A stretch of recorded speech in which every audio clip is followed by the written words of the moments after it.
안녕, 현자타임입니다. 2023학년도, 2022년이죠. 6월 모의평가 사회문화 잘 보셨는지 모르겠습니다. 일단은 1등급 컷은 47점에서 48점 정도로 어쩌면 50점까지 올라갈 수 있을 것 같다고 여겨지고 있고요. 그런 것들을 기반으로 봤을 때 아무래도 이번에 사회문화의 난이도는 쉬웠던 것 같습니다. 전반적으로 봤을 땐 그랬던 것 같아요. 그러니까 사실은 이 영상을 보시는 대부분의 여러분들은 쉬웠다고 생각하지 않았을 가능성이 조금 더 높다고 저는 생각을 하는데, 이 재수생 친구들 혹은 삼수생 친구들, N수생 친구들 같은 사회문화 고인물들을 제외하고는 항상 시간이 부족하다, 그런 것들이랑 관련된 문제들이 항상 있을 수밖에 없기 때문에 이게 뭔 개소리야, 쉽다니? 막 이렇게 생각하시는 친구들도 되게 많을 겁니다. 하지만 여러분들 너무 걱정하지 마시라는 거. 오히려 다행이다. 아직 6월이라는 게 너무너무 다행이다. 여러분들 앞으로 개념이랑 관련해가지고 계속 기반을 쌓아나가면서 달달달달 외울 수 있는 시간이 꽤 남았고요. 한편으로는 도표통계 문제들에 대해서도 적응할 수 있는 시간들도 꽤 있습니다. 앞으로 한 6개월에서 5개월 정도 시간이 있기 때문에 그래요.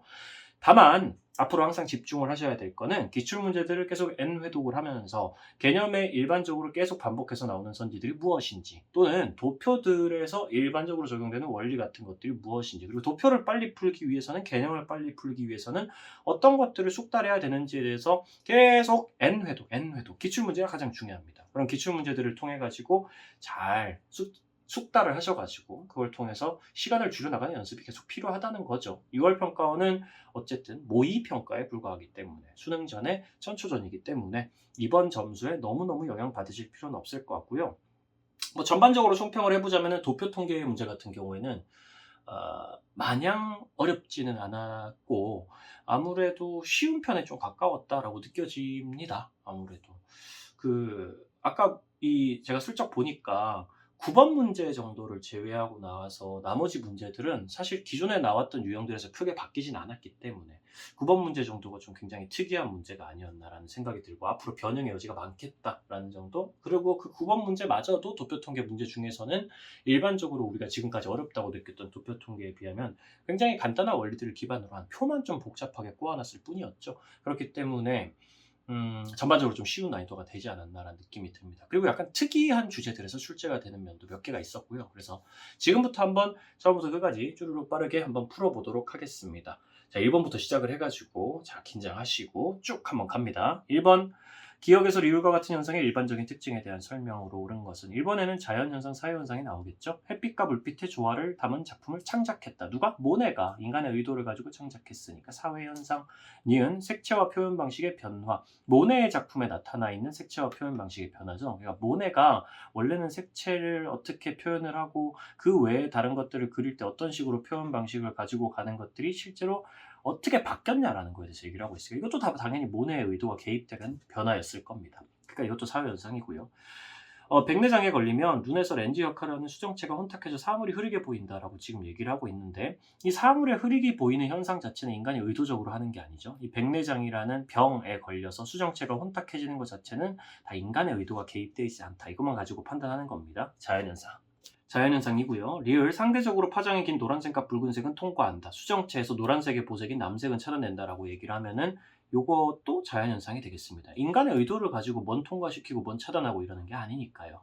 그러면 순서대로 사사자자 이렇게 되겠습니다. 1번, 사회현상과 같은 현상, 사회현상과 같은 현상과 달리. 벌써 틀렸죠? 일단 사회현상은 둘 다 개연성의 원리가 적용되는 거니까 가치라고 바꿔줘야 됩니다. 니은, 사회현상은 자연현상과 달리 가치 함축적이다. 이러면 정답이 되는 거죠. 사회현상은 자연현상과 달리 가치 함축적인 게 맞으니까요. 자연현상은 몰가치적인 거고. 3번, 디귿과 같은 현상, 자연현상은 자연현상과 달리, 이렇게 얘기하면 안 되고 둘 다 인과관계가 나타나는 건 맞는 표현이 됩니다. 4번, 리을과 같은 현상은, 자연현상은 사회현상과 달리 보편성이 나타난다. 둘 다 보편성은 나타나죠. 사회현상이나 자연현상이나. 차이는 사회현상은 특수성이 있다는 것 정도. 5번, 디귿 리을과 같은 현상은 기억 리을과 같은 현상과 달리, 자연현상은 사회현상과 달리 경험적 자료를 연구할 수 있다. 둘 다 가치로 바꿔야 됩니다. 경험적 자료를 다들 연구할 수 있다 라고 정리를 해두시면 되겠습니다. 자, 2번인데요. 이 문제가 많이 어려웠죠, 여러분들. 특히 2번에 이렇게 긴 제시문을 출제를 해가지고, 아니 이게 무슨 언어 영역, 지금 국어 시험을 보고 있는 건지 비문학 독해를 하고 있는 건지 사회문화를 보고 있는 건지 헷갈리는 수준으로 지금 문제를 내놨는데, 일단 빡이 칩니다. 이 문제를 보면서. 하지만 우리는 어떻게든 풀어내야 된다는 거. 최대한 빠르게 깔끔하게 분석을 해가지고 문제를 풀어내는 게 가장 중요하겠죠. 그래서 주요 내용들을 항상 이런 양적 연구랑 관련된 문제들을 풀 때는 계속 적어 나가면서 생각을 하셔야 된다는 거를 항상 기억을 좀 해주시길 바래요. 독립 변수는 뭔지, 종속 변수는 뭔지, 모집단은 뭔지, 표본 집단은 뭔지 이런 것들이 나와 있다면 계속 체크를 하시면서 가시는 게 맞겠습니다. 자, 한번 들어가 보죠. 꼼꼼하게 보셔야 됩니다.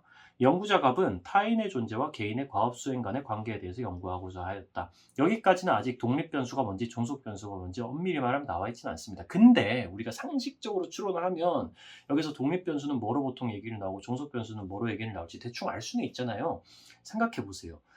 타인의 존재가 있으면은 개인이 과업을 자신의 업무를 수행을 잘 할까? 이쪽이 상식적으로 받겠습니까? 아니면 개인의 과업 수행을 잘 하면은 타인이 존재할 거다 이렇게 얘기하는 게 맞겠습니까?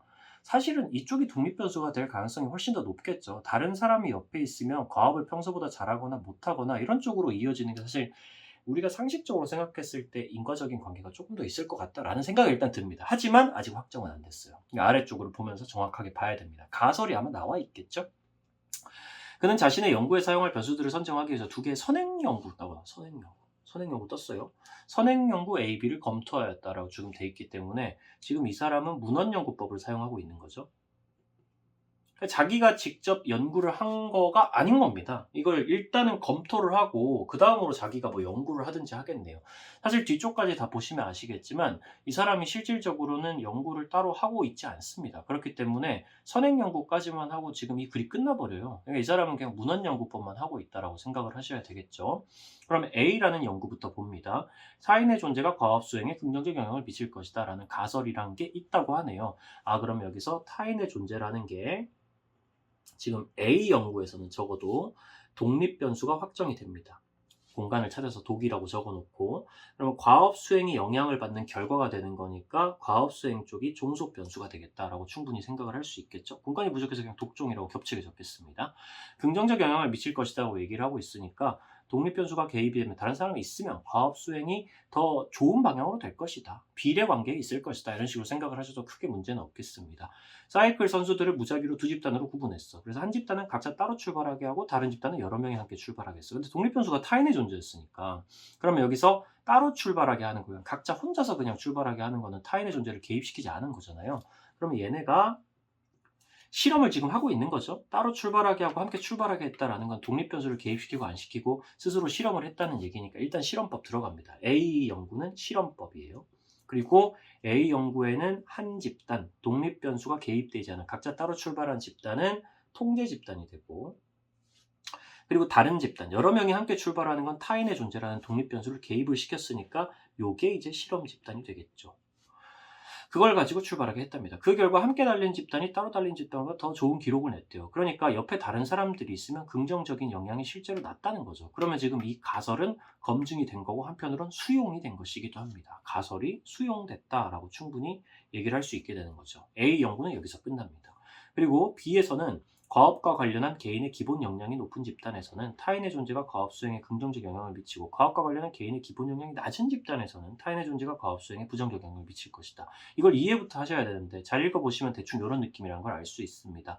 과업과 관련해 가지고 개인들이 일단 기본적으로 뭘 잘해. 이 과업 수행 능력이 좋아. 그러면은 내가 잘하는 사람들은 다른 사람이 옆에서 지켜보고 있거나 하면은 과업 수행을 오히려 더 잘할 거고 평소에 과학과 관련한 기본 역량이 낮은 평소에 이거 잘 못하는 사람들은 다른 사람이 지켜보고 있으면 뭐 긴장을 하거나 그러겠죠. 그래가지고 과업 수행에 오히려 더 부정적인 영향을 미쳐서 평소보다 더 못할 것이다 이런 얘기를 하고 있어요.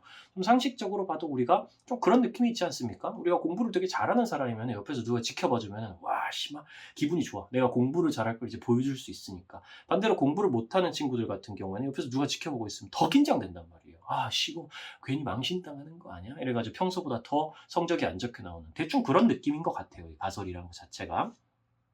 그럼 지금 여기서 독립 변수랑 종속 변수가 있긴 하죠. 근데 두 개의 집단으로 나누어 겁니다. 이런 집단에서는 이 타인의 존재라는 독립 변수가 여전히 독립 변수랑 종속 변수는 똑같아요. A 집단이랑. 이런 집단에서는 타인의 존재가 독립 변수가 긍정적으로 비례의 형태로 가고 그대로 평소에 이제 과업이랑 관련된 역량이 낮은 잘 못하는 친구들 같은 경우에는 이 독립 변수가 개입이 되면 오히려 종속 변수가 더 안 좋은 방향으로 나타난다. 즉 반비례 관계가 나타난다. 이런 식으로 얘기를 할 수 있겠네요. 그러니까 엄밀히 말하면 이 연구 안에서는 가설이 사실상 두 개라고 볼 수 있어요. 하나인 것처럼 적혀 있지만 개인의 기본 역량이 높은 집단에서의 가설과 개인의 기본 역량이 낮은 집단에서의 가설이 따로따로 존재하는 거죠. 그리고 이쪽에서 위에서 기본 역량이 높은 집단에서의 가설은 비례 관계를 얘기하고 존재가 있으면 더 좋을 거야. 그리고 개인의 역량이 낮은 집단에서는 존재가 있으면 나쁠 거야. 이런 식으로 얘기하고 있다는 엄밀히 말하면 두 개의 가설로 나눠져 있다고도 볼 수 있습니다. 그래서 이 연구에서는 무작위로 선발한 당구 동호인을 당구 실력이 높은 집단과 낮은 집단을 구분해서 과업 수행이 잘하는 기본 역량이 높은 집단이랑 과업 수행을 잘 못하는 평소에 그런 집단이랑 나눠놨다는 뜻으로 이해하면 되겠죠. 각자 당구 게임을 수행하고 그 점수를 측정했대요. 이거 뭡니까? 여기까지는 독립 변수가 개입이 안 됐잖아요. 그렇죠? 각자 그냥 혼자서 그냥 치라고 했으니까 여기에는 어떤 집단에도 따로 독립 변수가 개입되지 않은, 다시 말하면 보통 실험법에서 이런 걸 뭐라고 부르나요? 사전 검사라고 부릅니다. 종속 변수를 일단 먼저 한번 측정을 해보는 거, 그걸 통해 가지고 사전 검사를 먼저 하고 나중에 이제 독립 변이를 개입시켜 보겠죠. 그러고 나서 사후 검사를 다시 한번 해서 종속 변수를 또 측정할 겁니다. 과업을 어떻게 수행하는지. 그래서 뭔가 변화가 있으면 그걸 통해서 가설을 검증할 수 있는 거죠. 다음으로 각 집단을 관찰자들이 보는 앞에서, 이거 나왔죠? 각 집단을 관찰자들이 보는 앞에서, 이러면 이제 독립 변수가 개입이 된 겁니다. 이런 걸 이제 보통 실험을 처치했다 이렇게 얘기를 합니다. 실험을 처치했어요. 여기서 독립 변수를 개입시켰죠. 그렇게 해가지고 이전과 같은 방식으로 똑같은 당구 게임을 수행하게 하고 그 점수를 측정했다고 합니다. 그러면 여기서 이제 사후 검사를 한 거예요. 종속 변수를 다시 한번 측정을 한 거죠. 각 집단별로 따로따로 한 겁니다. 측정 결과 실력이 높은 집단의 게임 수행 점수는 높아졌어. 원래 실력이 높던 애들은 지켜보니까 더 좋아졌어. 근데 원래 실력이 낮은 애들은 게임 수행 점수가 더 낮아졌어. 그럼 지금 가설이 수용이 된 거잖아요. 그렇죠? 가설은 지금 수용이 된 상황입니다. 각자 집단들끼리 사전에 이거 독립변수 개입시키기 전에 한번 측정하고 사후에 다시 한번 측정을 해보니까 실력이 높은 애들은 높아졌어. 그리고 실력이 낮은 애들은 사전 해보고 사후 해보니까 오히려 낮아졌어. 이걸 통해서 실제로 타인의 존재가 원래 잘하는 애들한테는 더 좋은 영향을, 원래 못하는 애들한테는 더 나쁜 영향을 미치는구나 라는 가설이 수용됐다라고 충분히 얘기를 할 수 있는 겁니다. 위와 같이요. 그러니까 A 연구도 B 연구도 성공적으로 연구를 잘 수행한 거죠. 둘 다 수용이 됐고 검증도 됐습니다. 갑은 A, B를 통해 타인의 존재가 개인의 과업 수행에 유의미한 영향을 미친다는 걸 확인했어요. 그럼요. 이거 두 개가 다 가설이 검증됐고 수용됐으니까 확인을 할 수 있겠죠. 갑은 A에서는 타인을 경쟁자로, B에서는 관찰자로 설정한 점, 그리고 B에서는 개인의 기본 역량이 과업 수행에 영향을 미친다는 점에 주목했다라고 지금 얘기를 하고 있고, A에서는 지금 이 다른 사람들을 같이 출발하게 해가지고 서로 경쟁자의 입장에서 한번 하게 했고, B에서는 다른 사람들이 그냥 보는 사람들의 입장으로 만들어졌다라는 것도 이 연구에서 차이를 구분할 수 있겠습니다. 그리고 B에서 개인의 기본 역량이 과업 수행에 영향을 미친다는 점에 주목을 했어. 이를 통해 타인의 존재가 개인의 과업 수행에 미치는 영향을 다각적으로 설명을 한번 해보려면 타인의 역할과, 그쵸? 지금 어떤 상황에서는 지금 경쟁자로 참여하고 있고 어떤 상황에서는 관찰자로 참여하게 있잖아요. 그 다른 사람이 존재한다는 그 자체가 그 다른 사람이 경쟁자인지 관찰자인지 이것도 되게 중요하다고 지금 얘기를 해야 된다. 그래서 이런 것들도 다 타인의 역할이라는 거에 대해서도 변수로 활용을 해야 되고, 과업 수행을 위해서 행위자가 기본적으로 원래 가지고 있었던 역량이 낮았는지 높았는지 이건 B에서만 한 거였죠. A에선 따로 안 하고, 그런 것들까지도 변수로 활용하려는 연구가 앞으로는 필요할 거다라는 결론에 이르렀다라고까지 이렇게 쭉 읽어볼 수가 있습니다. 그럼 이걸 가지고 한번 선지로 들어가 보는 거죠. 여기까지 쭈루룩 읽어나가는 과정이 사실은 한 30초 정도 안에 마무리가 될 수 있어야지 우리가 무난하게 문제를 풀 수 있다고 볼 수 있습니다. 너무 오래 읽으면 안 돼요. 빠르게 하면서 조금 이해가 덜 가는 부분이 있다? 그런 것들이 있으면 다시 한 번만 다시 읽어보고 정 이해가 안 되면 그냥 넘어갈 수밖에 없습니다. 그러고 나서 선지를 하나씩 보면서 다시 체크를 하면서 이해하는 과정이 오히려 필요할 수도 있습니다. 이런 문제에서는 1번 갑은 실험법을 사용하여 자료를 수집했다. 실험법 갑이 한 게 아니죠.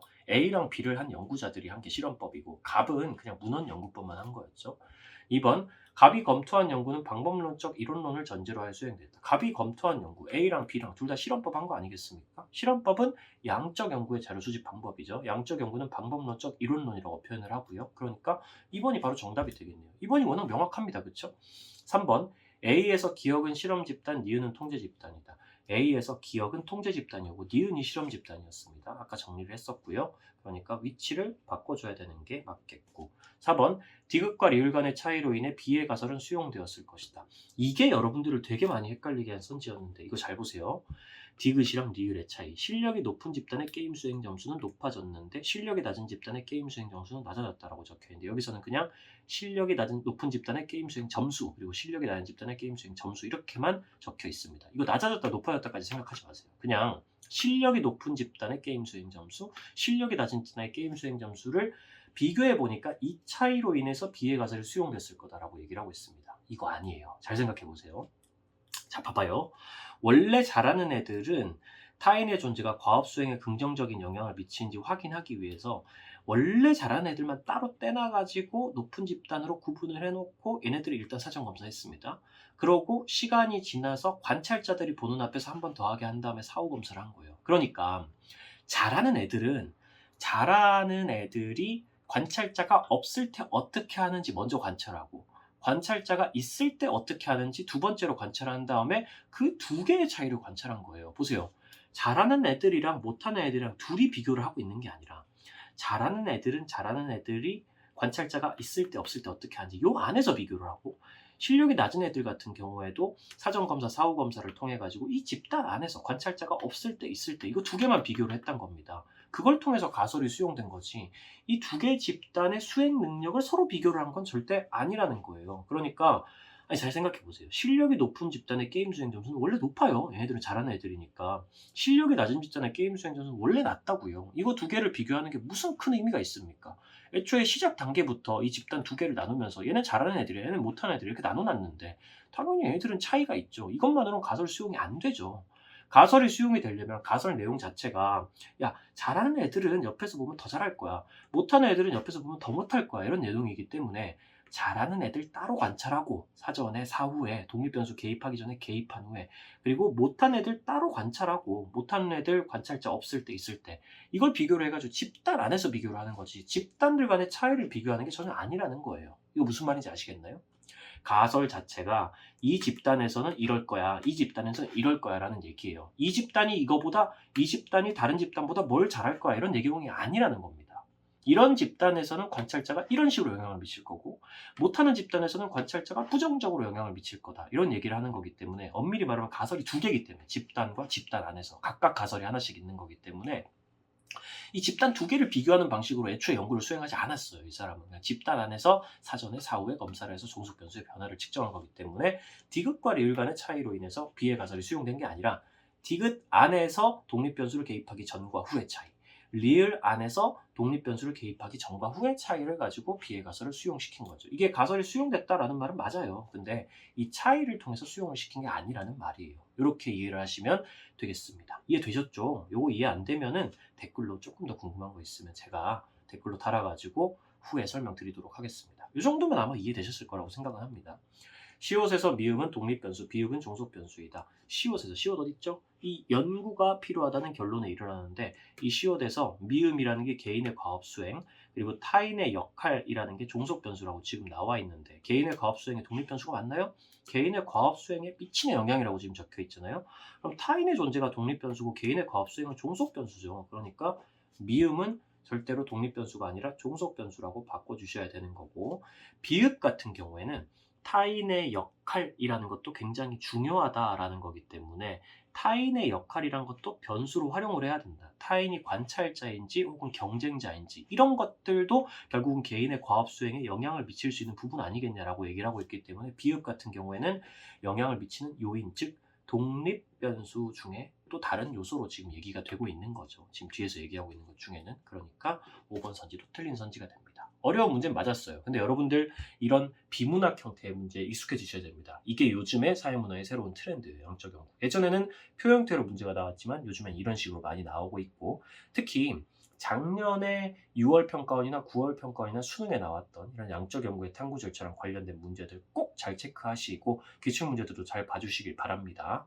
정답은 2번. 3번입니다. 아, 이거 진짜 신선합니다. 예전에 이 질문지라는 거에 대해서 질문을 어떻게 만들어야 올바른가 라는 얘기 문제가 예전에 나오다가 거의 몇 년 동안 한 번도 코빼기도 안 보였어요. 19 수능에. 근데 이번에 나온 겁니다. 이 문제의 유형 자체는 굉장히 여러분들한테 생소할 수 있는데요. 기출문제를 N회독을 잘하신 친구들은 분명히 이거랑 관련된 문제들을 그 전에 봤을 겁니다. 일반적으로 사회문화 개념을 어떤 식으로 공부했든 간에 반드시 거쳐가야 되는 문항의 유형이기도 하고요. 이 질문지를 어떻게 만드는지랑 관련해가지고 한번 정리를 좀 해보도록 하겠습니다.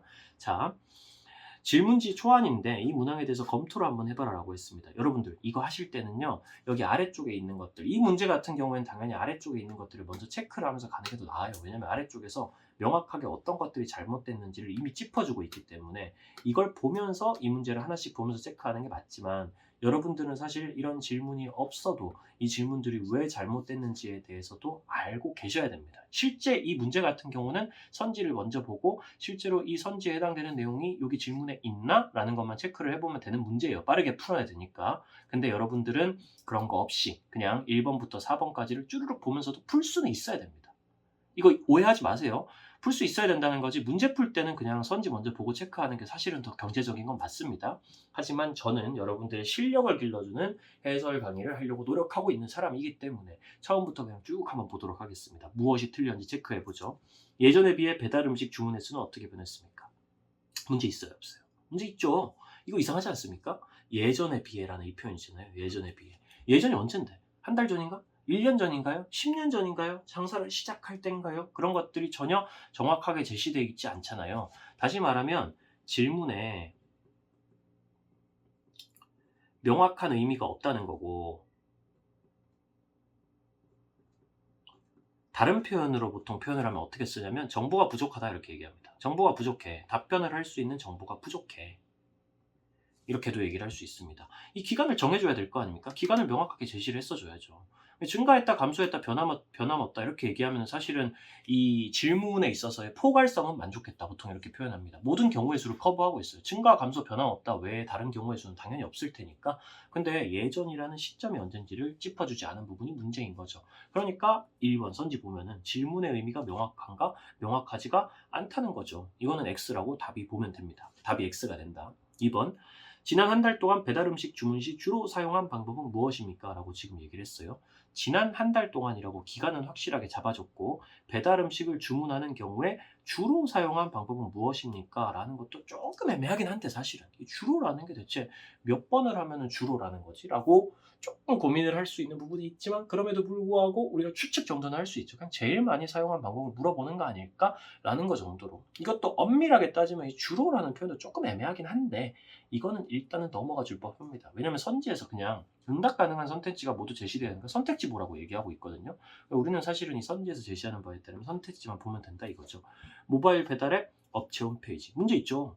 아니 모바일 배달 앱이랑 업체 홈페이지를 보는 거 말고는 배달 음식을 주문할 수 있는 방법이 없나? 대표적으로 뭐가 있어요? 전화하는 거 있잖아요. 전화해가지고 직접 이 전화번호로 전화해가지고 시킬 수 있는 방법도 있는데 그런 것들이 적혀 있지 않죠? 이러면 뭐가 부족하다고 보통 얘기하냐면 포괄성이 만족되어 있지 않다라고 지금 얘기를 하고 있습니다. 할 수 있습니다. 포괄성이 만족이 되고 있지 않아. 모든 경우의 수를 선택지에서 포괄하고 있지가 않아. 적어도 이런 건 있었어야지. 3번 기타 이렇게 적어놨어야지. 기타 친다는 얘기가 아니라 다른 케이스들을 다 3번으로 적으면 된다라고 다른 경우의 수를 포괄하는 선택지 정도는 있어야 된다고요. 아니면 진짜 다 적든가요. 뭐 전화하는 방법도 있을 거고 직접 가가지고 받아오는 방법도 있을 거고 여러 가지 방법이 있을 텐데. 그럼 배달이 아닌가? 하여튼 전화 외에 뭐 그 외의 방법을 다 적어놓거나 아니면 기타라는 한 선지를 딱 잡아줘가지고 이걸 통해서 나머지 1번, 2번에 해당하지 않는 사람들이 다 여기다가 체크를 할 수 있게 만들어주거나 둘 중에 하나는 했어야 되는데 그런 걸 하지 않았으니까 포괄성이 부족하다. 모든 경우의 수를 체크하지 못한다. 응답 가능한 선택지가 모두 제시되어 있지가 않다라고 보시면 되겠죠. 3번 지난 한 달 동안 배달 음식을 주문한 횟수는 총 몇 회입니까? 라고 돼 있는데 뭐 지난 한 달 동안 배달 음식 몇 번 주문했어요? 라고 물어보니까 일단은 질문에서 이상한 부분은 없습니다. 깔끔하게 물어보고 있죠. 선지 한번 보자고요. 5회 이하. 5회 이하. 좋아. 10회 이하? 그러면 안 되지. 5회 초과 10회 이하라고 썼어야죠. 10회 이하라고 그러면은 2회라고 만약에 적혀 있으면은 2회도 5회 이하고 2회는 5회 이하고 2회는 10회 이하이기도 하고 2회는 15회 이하이기도 하잖아요. 그러니까 이 세 개가 전부 다 중복되게 우리가 대답을 해버릴 수 있다는 거죠. 이런 거를 보통 뭐라고 그러냐면은 선지의 베타성이 만족되지 않았다. 다른 말로 상호 베타성이 선지가 겹치는 부분이 있어서는 안 되는데 상호 베타성이 만족되지 않아서 선지가 서로 겹치는 부분이 생겨버렸다. 그런 문제가 발생을 했다라고 보시면 됩니다. 그래서 중복된 내용이 말하자면 있는 거죠. 이런 걸 이제 상호 베타성이 만족되지 않았다 그래요. 님들이 보통 생각을 할 때 상호 베타성이라는 단어가 뭔가 베타라는 단어가 부정적인 의미인 것 같아가지고 상호 베타성은 만족돼야 된다 이렇게 생각하는 경우가 있는데 상호 베타성이 만족되면 안 된다 이렇게 생각하는 경우가 있는데 상호 베타성은 만족돼야 되는 게 맞아요. 이게 부정적인 단어처럼 보이는 건 여러분들의 주관적인 편견일 뿐이에요. 이 질문이라는 거는 서로 겹치는 부분이 있어서는 안 돼. 서로 밀어내야 돼. 서로 겹치지 않게 중복되지 않게 만들어줘야 돼 라고 얘기하는 게 상호 베타성이라는 게 만족돼야 된다는 의미입니다. 상호 베타성이 만족이 안 됐으니까 이게 지금 문제가 있는 거죠. 지금 이 선지가 1회라고 그러면 이거 3개 다 중복해서 대답해야 되는데 그건 말이 안 되는 거니까. 그러니까 어떻게 바꿔주면 정확하게 될까요? 5회 이하. 여기는 5회 초과 10회 이하. 여기는 10회 초과 15회 이하. 여기는 15회 초과. 이렇게 하면 뒤쪽엔 다 만족이 되니까. 그런 식으로 갔어야 되는 거죠. 그러니까 이건 맞고 3번 선지는 맞는 거죠. 일회용품 사용 급증으로 인한 생활 쓰레기 문제가 심각합니다. 혓바닥이 길어. 시작부터 혓바닥이 길어. 이렇게 되면 뭐라 그럽니까? 유도하고 있는 거예요. 특정 음색을 유도하고 있습니다. 야, 일회용품 사용 급증으로 인해서 생활 쓰레기 문제가 심각해. 이거 문제 아니야? 그러니까 일회용품 쓰면 안 되겠어, 안 되겠어. 쓰면 되겠어, 안 되겠어. 쓰지 말라고 이렇게 막 소리를 지르고 있잖아요. 앞문장이. 이렇게 되면은 배달 음식 포장에 사용되는 일회용품 사용에 찬성하지 않는 방향으로 유도를 지금 하고 있는 질문이 되어버리는 거예요. 특정한 응답을 유도하고 있는 문제가 되는 거죠. 이런 것들을 이제 유도 질문이라고 부릅니다. 유도 질문이 되어버렸기 때문에 문제가 있다 이렇게 판단을 하면 되는 거예요. 그러면은 XXO이니까 이거에 이제 올바르게 대답한 사람은 무가 되는 겁니다. 이런 문제들이 사실 이 질문지랑 관련된 문제치고는 그렇게 어렵게 나온 건 아니지만 여러분들이 이런 질문지랑 관련된 기출 문제들은 다 잘 훑어보셔야 됩니다. 지금까지 제가 기억하기로 한 2번 정도 나왔거든요. 기출 문제 잘 풀면서 따라오셔야 됩니다. 혹시 목동이나 평촌에 사시는 분들이 계시다면은 제가 그곳에서 김현수 강사라는 이름으로 목동에는 사과나무학원, 평촌에는 S온학원에서 사회문화 기출 커리큘럼을 조만간 진행할 예정이니까 들으러 오시면 제가 또 해피하게 여러분들 성적 잘 올려드리도록 하겠습니다. 공부는 여기까지. 4번으로 넘어갑니다. 자, 4번입니다. ABC 찾아내면 되죠. 일탈이론입니다. 머튼의 아노미 차별 교제 낙인 이론이니까 뒤르켐의 아노미 이론은 빠졌네요. A. 청소년이 그와 친밀한 비행 청소년 집단과 자주 오래 어울리다 보면 이거 끝났죠. 비행 청소년 집단, 이거 범죄 집단입니다. 이런 애들이랑 자주 오래 어울리다 보면, 다른 말로 상호작용을 하다 보면 그들로부터 범행 기술은 물론 법 위반에 대한 우호적인 가치관이라고 할 때도 있고 호의적인 가치관이라고 할 때도 있고 이런 태도 같은 걸 비판 없이 받아들입니다. 다른 말로 학습한다. 다른 말로 배운다. 사회화한다. 그래서 범죄를 저지른다. 이러면 차별적으로 범죄 집단과 교제를 하다 보다 보니까 이 범죄 집단들에게 우호적 가치관, 범죄의 동기, 이딴 것들을 배우게 된다는 차별적 교제 이론에 해당이 되고, B. 청소년이 사소한 비행을 저질렀을 때 주위 사람들이 그에게 비행 청소년이라는 꼬리표를 붙여버린다. 부정적 자아 정체성이란 걸 얘한테 부여를 해버리고 그걸 통해서 낙인을 찍는다라고 해석할 수도 있죠. 그럴 경우에 스스로 부정적 정체성을 형성해. 부정적 정체성을 내면화해. 이렇게 되면은 낙인 이론에 해당이 되죠. 그래서 2차 범죄를 저지르게 되는 거죠. 사소한 비행은 1차 일탈에 해당이 되고 본격적인 비행 활동은 2차 일탈에 해당이 되는 겁니다. 낙인을 자꾸 찍고 부정적인 반응을 하고 차별적인 제재를 하다 보니까 부정적 정체성을 내면화해가지고 2차 일탈을 저지르게 되는 것.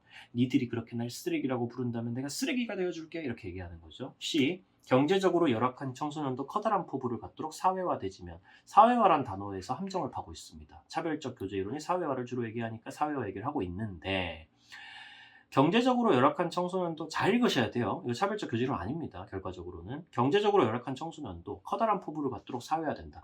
누구든지 커다란 포부를 가져요. 경제적으로 열악하든 아니든 이런 얘기를 이 문장에서 하고 있는데, 이 커다란 포부라는 거는 이 이론에서는 문화적 목표를 의미합니다. 누구든지 다 가지고 있는 사회 전체적으로 요구되는, 보통 사람들한테 다 요구되는 목표라고 보시면 돼요.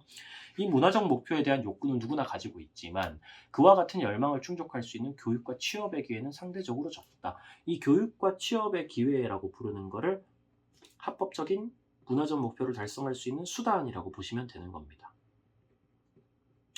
이 문화적 목표가 목적이고 이 교육과 취업의 기회가 합법적으로 이 커다란 포부를 이룰 수 있는 합법적인 수단이라면은 이런 것들이 제공되지 않는 경제적으로 열악한 청소년들에 대한 얘기를 하고 있어요. 문화적 목표는 누구나 가지고 있는 거지만 합법적인 수단은 경제적으로 열악한 청소년한테는 없다. 이걸 보통 목적과 수단의 괴리라고 부르죠. 목적은 있지만 수단 없는 상태. 그래서 상대적으로 적은 거야. 이 경제적으로 열악한 사람들한테.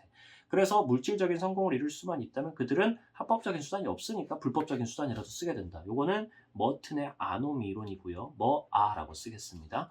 이 머튼의 아노미 이론에서 강조를 하고 있는 부분이 딱 이런 부분이에요. 경제적으로 열악한 애들이 아무래도 문화적 목표는 똑같이 가지고 있지만 합법적 수단은 다른 사람들에 비해서 적게 가지게 될 가능성이 크다. 그래서 경제적으로 열악한 사람들한테서 주로 이 목적과 수단의 괴리라는 게 나타나기가 쉽다. 그러니 경제적으로 열악한 사회적 약자 계층에서 범죄가 더 많이 일어나는 것이다. 이런 얘기를 굉장히 하기가 쉬운 이론이 머튼의 아노미 이론이라는 것까지는 좀 기억을 해두실 필요가 있습니다.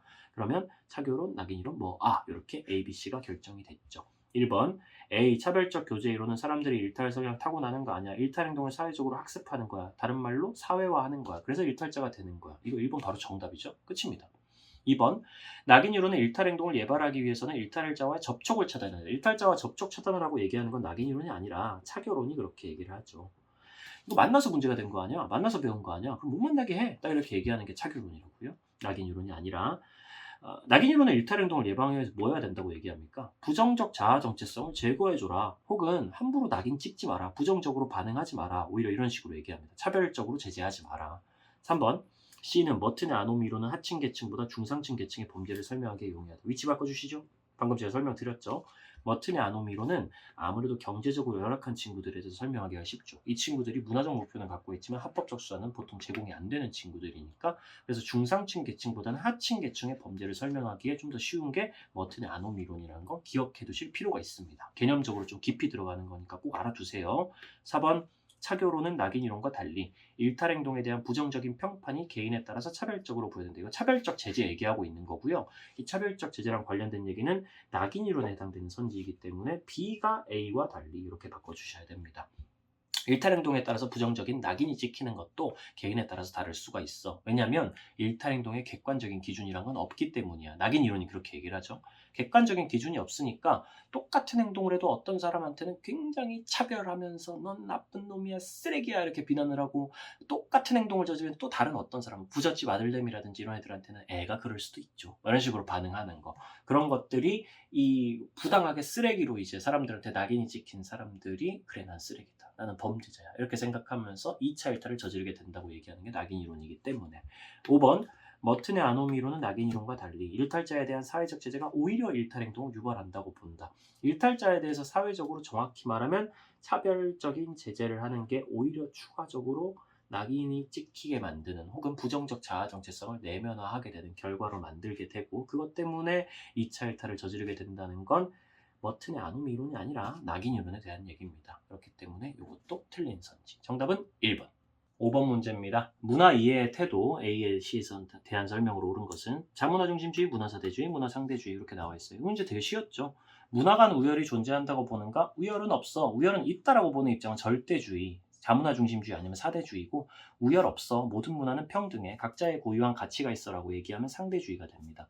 국수주의로 이어질 가능성이 높은가? 여기다가 하나만 더 얘기하면 국수주의나 제국주의로 이어질 가능성이 높은가? 이렇게도 추가를 하면 되겠죠. 이 두 개로 이어질 가능성이 높은 거는 자문화 중심주의이기 때문에 그리고 여기는 사대주의가 들어간다라고 보시면 되겠습니다.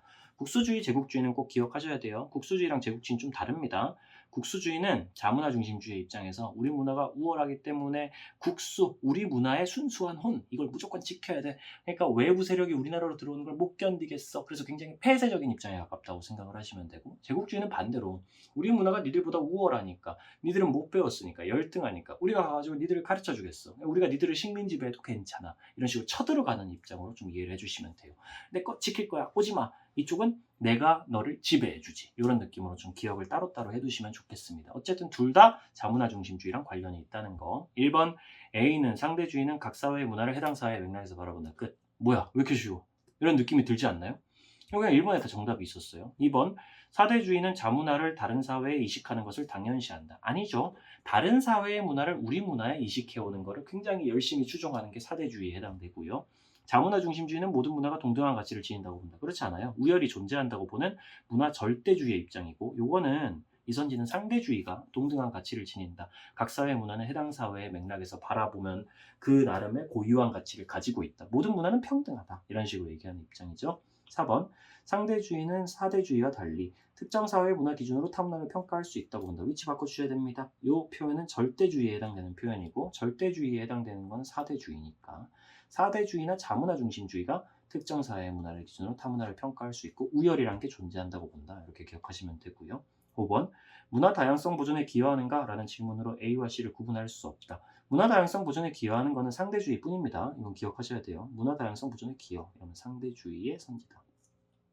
상대주의인가? 라고 물어보는 건데 그런 질문으로 A와 C를 구분할 수 있냐? 있죠. 없는 게 아닙니다. 있어요. 구분할 수 있어요. 자문화 중심주의는 NO라고 대답할 거고 상대주의는 YES라고 대답을 하겠죠. 그러니까 틀린 선지에 해당이 된다. 정답 1번.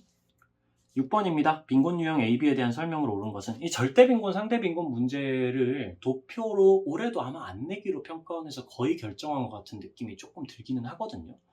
근데 절대 빈곤, 상대 빈곤 문제가 언제든지 다시 도표로 등장할 수 있는 가능성은 사실 열려있기는 해요. 9월을 한번 두고 봅시다. 일단 6평에는 절대 빈곤, 상대 빈곤은 그냥 개념 문제로만 나왔습니다. 개념을 잘 다져주시면 될 것 같고요. A는 다른 사람들보다 자원이나 소득이 적어 한 사회의 평균적인 생활 수준에 미치지 못하는 상태를 다른 사람들보다 자원이나 소득이 적다라고 표현을 했으니까 상대적인 빈곤을 얘기하는 걸 겁니다. 상대적으로 내가 좀 빈곤하네. 한 사회의 평균적인, 소위 말하는 우리나라에서 상대적 빈곤이라 하면 중위소득의 50%에도 못 미치는 사람들을 얘기를 하는데 이 중위소득의 50%에도 미치지 못하는 평균적인 생활 수준에 한참 못 미치는 사람들 상대 빈곤이라고 부르고 B 같은 경우에는 최저 생활에 필요한 최소한의 자원이나 소득이 결핍했다. 이렇게 최저 생활에 필요한 최소한의 소득이나 자원이 없다. 이렇게 얘기를 하면은 요거는 절대 빈곤을 뜻한다.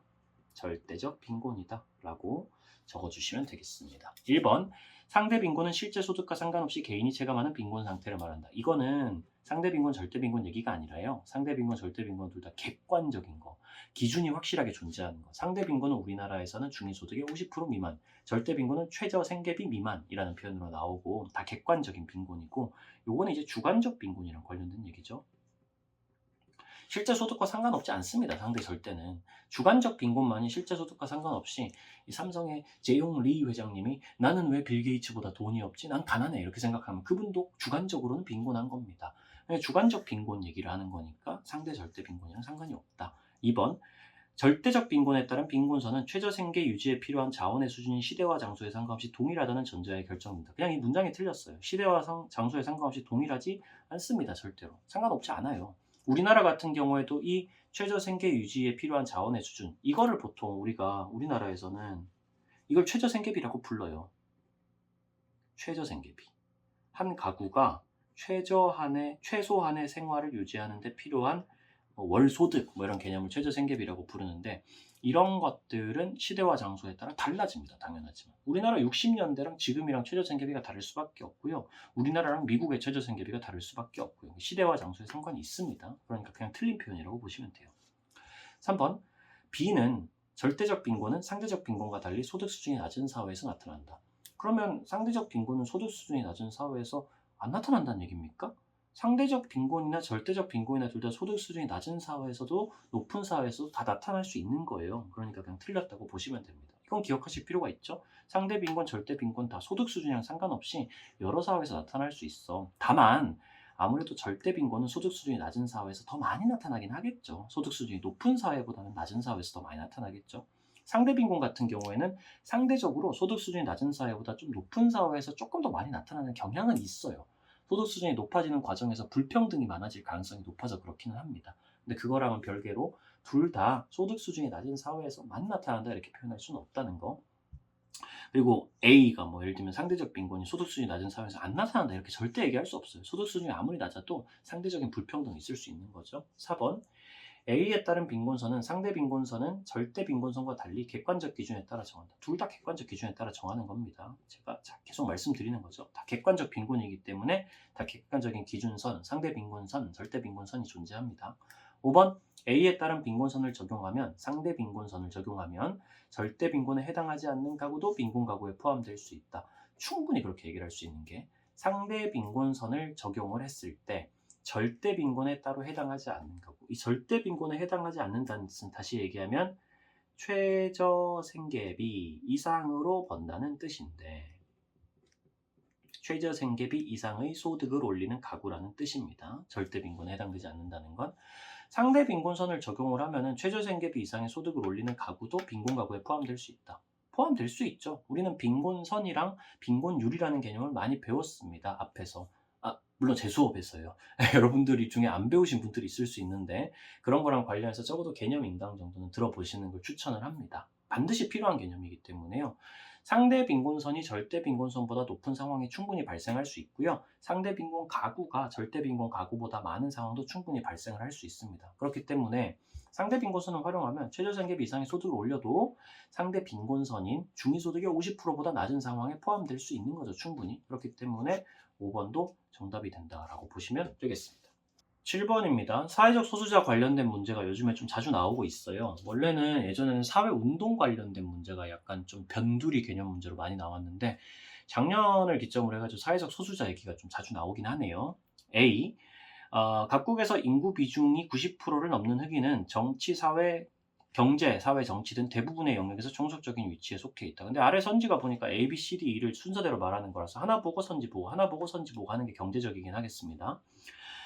각국에서 인구 비중이 90%를 넘는데도 경제, 사회, 정치 등의 대부분에서 종속적이야. 다시 말하면 사회적 소수자야. 지금 이렇게 얘기를 하고 있는데 1번 A는 사회적 소수자가 권력의 열쇠가 아니라 수적 열쇠라는 특정에 의해서 규정된다. 이거 사실도 아니고요. 절대로. 수적 열쇠라는 특정에 의해서 규정되지 않습니다. 사회적 소수자라는 개념은. 그리고 여기서 잘 보면은 인구 비중이 90%를 넘는데 수적 열쇠가 전혀 아니고 수적인 우위에 있는데도 우세에 있는데도 불구하고 사회적 소수자의 영역에 해당되는 특징을 보이고 있잖아요. 그러면 권력의 열쇠 얘기가 아닌 수적 열쇠다 얘기 아니라 위치를 바꿔줘야 돼. 수적 열쇠가 아니라 권력의 열쇠라는 특성에 의해서 규정되는 거에 가깝다. 이렇게 보시는 게 맞겠죠. 맞는 선지로 바꾸려면 이렇게 바꿔줘야 되겠네요. 애초에 수적 열쇠라는 특징에 의해 규정되는 거 아닙니다. 숫자가 많다고 해서 사회적 소수자가 아니고 혹은 숫자가 적다고 해서 사회적 소수자고 이렇게 얘기하면 절대 안 돼요. 제가 최근에 방송 같은 걸 보는데 사람들이 사회적 소수자 개념을 완전 오해해가지고 얘기를 진짜 많이 하더라고요. 사회적 소수자는 숫자가 적은 사람들이잖아요 라고 정치 패널들이나 이런 사람들이 와서 얘기를 하는데 절대 그렇지 않습니다. 숫자가 많아도 사회적 소수자가 될 수 있는 거예요. 소수라는 단어가 그냥 숫자가 적다 이런 뜻이 절대 아닙니다. 여러 가지 측면에서 권력적으로 열세고 그래서 사회적인 차별을 받고 신체적으로 문화적으로 이 주류 집단이랑 구분이 가능하고 이런 사람들을 사회적 소수자라고 부르는 거예요. 2번 B. 노인은 일반적으로 노동 생산성이 낮을 것이라는 편견으로 인해 고용상의 처벌을 받기도 한다. 이 편견 때문에 사회적 소수자가 되는 얘기를 지금 하고 있는 겁니다. 사회적 소수자에 대한 우대 정책이 역차별을 낳을 수 있다? 이런 얘기랑 전혀 상관이 없죠. 그냥 이런 편견 같은 정신적인 요인들로 인해서 사람들의 어떤 주관적인 판단으로 인해서도 사회적 소수자가 되는 과정을 거칠 수도 있다. 이런 얘기를 그냥 하고 있는 거고요.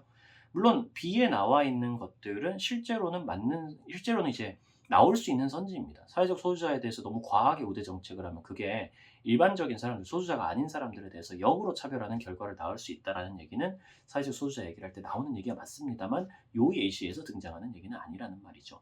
C. 소수민족 구성원이기만 한 사람보다 소수민족 구성원이면서 장애가 있는 사람이 사회적 차별을 더 많이 받기도 한다. 이거는 소수민족 구성원이라는 건 기본적으로 우리가 알고 있다시피 사회적 소수자가 맞습니다. 우리나라에서의 흑인이라든지 우리나라에서의 중국 동포라든지 이런 사람들 그런 사람들 사회적 소수자 맞는데 그러면서 동시에 장애도 있는 사람들 그러니까 장애가 있는 사람들도 우리 사회에서 일반적으로 사회적 소수자에 해당되는 경우가 많기 때문에 이게 중첩될 수 있다는 얘기죠. 두 개가 동시에 해당이 되면 더 많은 차별을 받는다는 얘기입니다. 그러면 3번이 정답이 되죠. 한 개인이 여러 사회적 소수자 집단에 장애인 그룹에도 소수민족 그룹에도 충첩돼서 속할 수 있다는 얘기를 하고 있는 게 맞죠. 3번이 바로 정답. 4번 D. 최근에는 비정규직 노동자, 이주노동자, 북한 이탈 주민 등 다양한 유형의 사회적 소수자가 등장한다. 이건 그냥 고지고대로 봐드리면 됩니다. 다양하구나. D. 사회적 소수자가 후천적인 요인보다 생득적인 요인으로 결정된다. 비정규직이 생득적인 건가요? 태어나면서부터 결정되는 건가요? 생득적은 태어나면서 획득한다는 뜻이고 후천적이라는 건 태어난 이후에 결정되는 뜻인데 비정규직은 태어나면서 비정규직으로 태어난 사람이 어디 있습니까?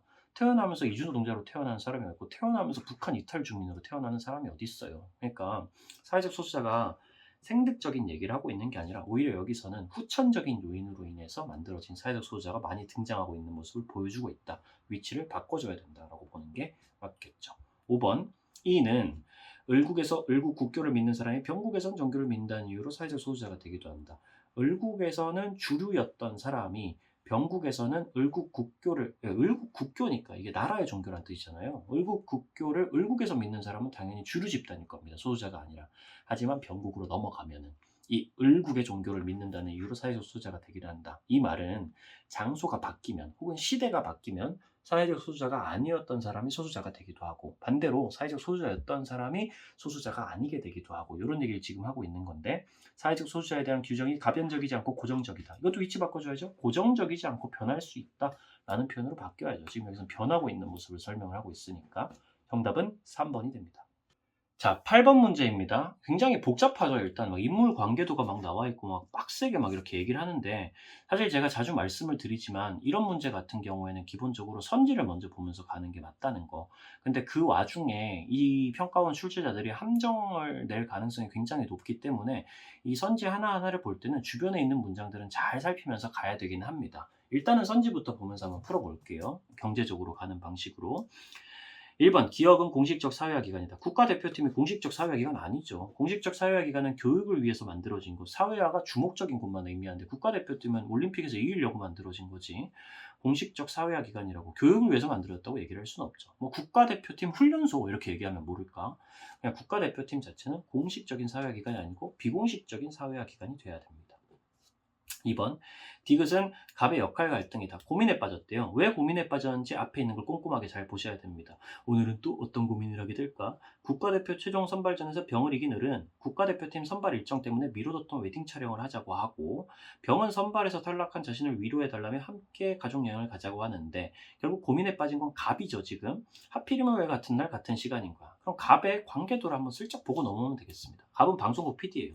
지금 을 얘기하고 있죠. 뭐뭐 대학 양궁부 선수, 약혼자예요.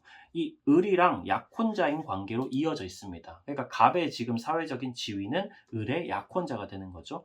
한편으로는 이 사람은 지금 병이라는 사람이랑은 또 남매 관계인데, 아니 약혼자랑 이 자기의 남매인 사람이 서로 경쟁자야.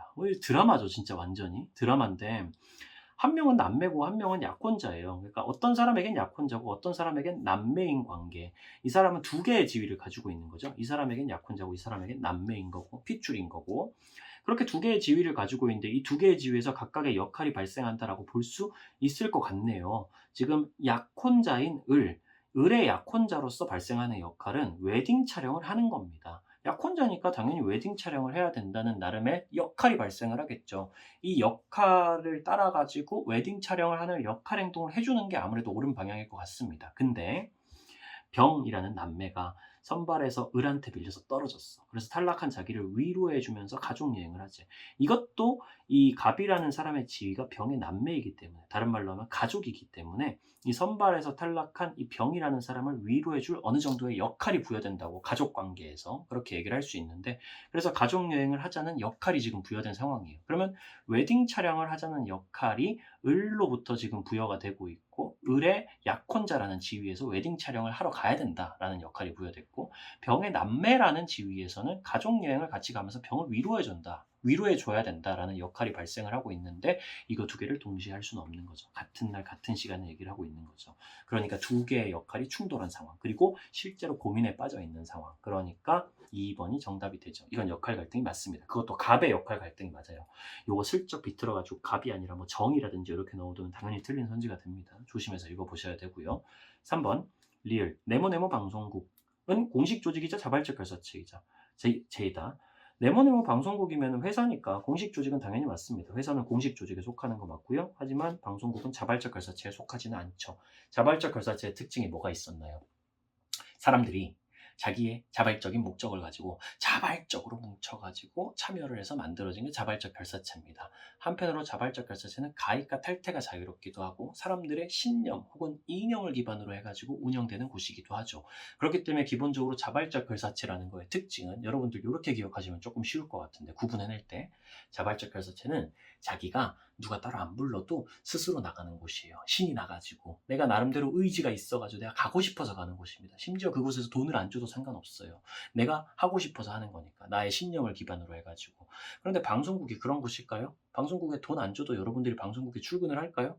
그러지 않습니다. 방송국이라는 건 그래서 자발적 결사체가 안 되고, 다만 방송국에 하는 과업이란 게 굉장히 빡센 것이기 때문에 공식 조직으로서 과업 달성 목적을 위한 위계와 체계가 있고, 분업이 이루어지고, 공식적인 규범으로 통제되는 2차 조직이고 2차 집단이고, 이런 식으로까지는 얘기를 할 수 있는 거예요. 그래서 자발적 결사체가 아니라서 틀린 선지.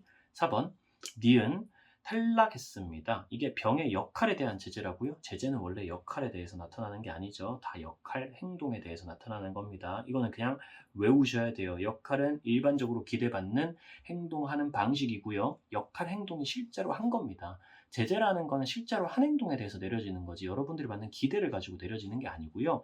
여기 뒤쪽에 있는 역할에 대한 보상이라는 표현도 역시 틀렸습니다. 이것도 역할, 행동으로 고쳐주셔야 돼요. 실제로 어떤 행동을 했으니까 보상을 받았지, 그냥 기대받는 게 있다고 해서 보상을 막 주지는 않습니다. 그렇기 때문에 틀린 선지. 5번 이거 잘 보셔야 돼요. 항상 역할이란 단어가 나오면 예민하게 역할 행동이 아닐까 혹시? 이렇게 생각을 하셔야 됩니다. 5번 정의 방송부 활동은 리을 입사를 위한 제사회이다. 정이 방송국 활동을 한대요. 정이 지금 방송부원이죠. 지금 동경의 대상입니다. 갑을 지금 동경의 대상으로 생각하고 있는 사람.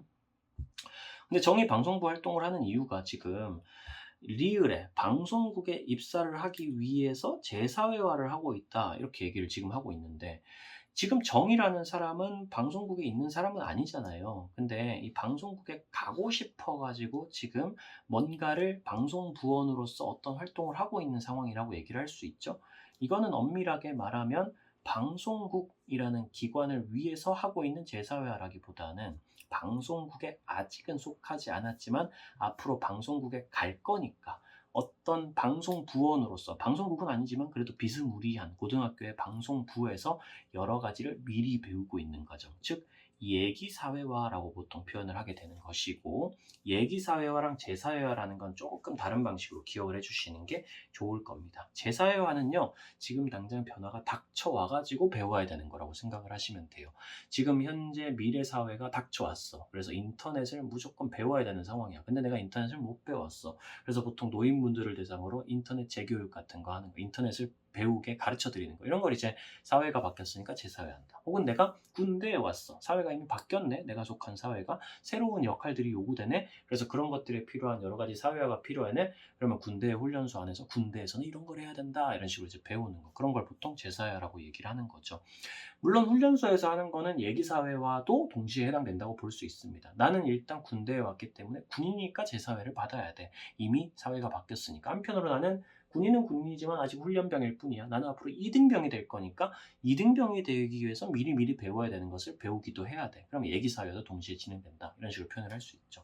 어쨌든 방송부원으로서 이 사람이 방송부 안에서 뭔가를 배우고 있다면 그거는 제사회화라고 본다기보다는 예기사회화라고 봐줘야 되는 게 9번입니다. 이거 좀 어려웠죠, 여러분들. 이게 저는 그나마 이번 사회문화 이 평가원 모의고사에서 제일 좀 신선한 문제가 아니었나 싶은데, 사실은 여기 나와 있는 뭐 비율이라든지 여성비라든지 이런 개념들은 막 엄청 신선하진 않아요. 사실 이 개념 자체가. 앞에 작년에 6월 평가원에서도 이 여성비를 다룬 문제가 나왔었고, 이 여성비랑 관련된 것들은 은근슬쩍 여기저기서 좀 제시가 됐던 거예요. 뭐 수특 같은 데도 나와 있었고, 작년에 평가원 모의고사도 있었던 것들이고, 그래서 어마어마하게 새로운 개념은 아니었는데, 이 표를 배치하는 방식, 그리고 이 1구간, 2구간, 3구간, 4구간, 5구간 이런 식으로 얘기하는 방식이 여러분들이 일반적으로 보던 형태가 아니라서, 이 비율의 분모와 분자는 무엇인지, 정확히 이 비율을 어떻게 생각을 해야 되는지, 이런 거에 대한 혼란이 조금 있었을 것 같아요.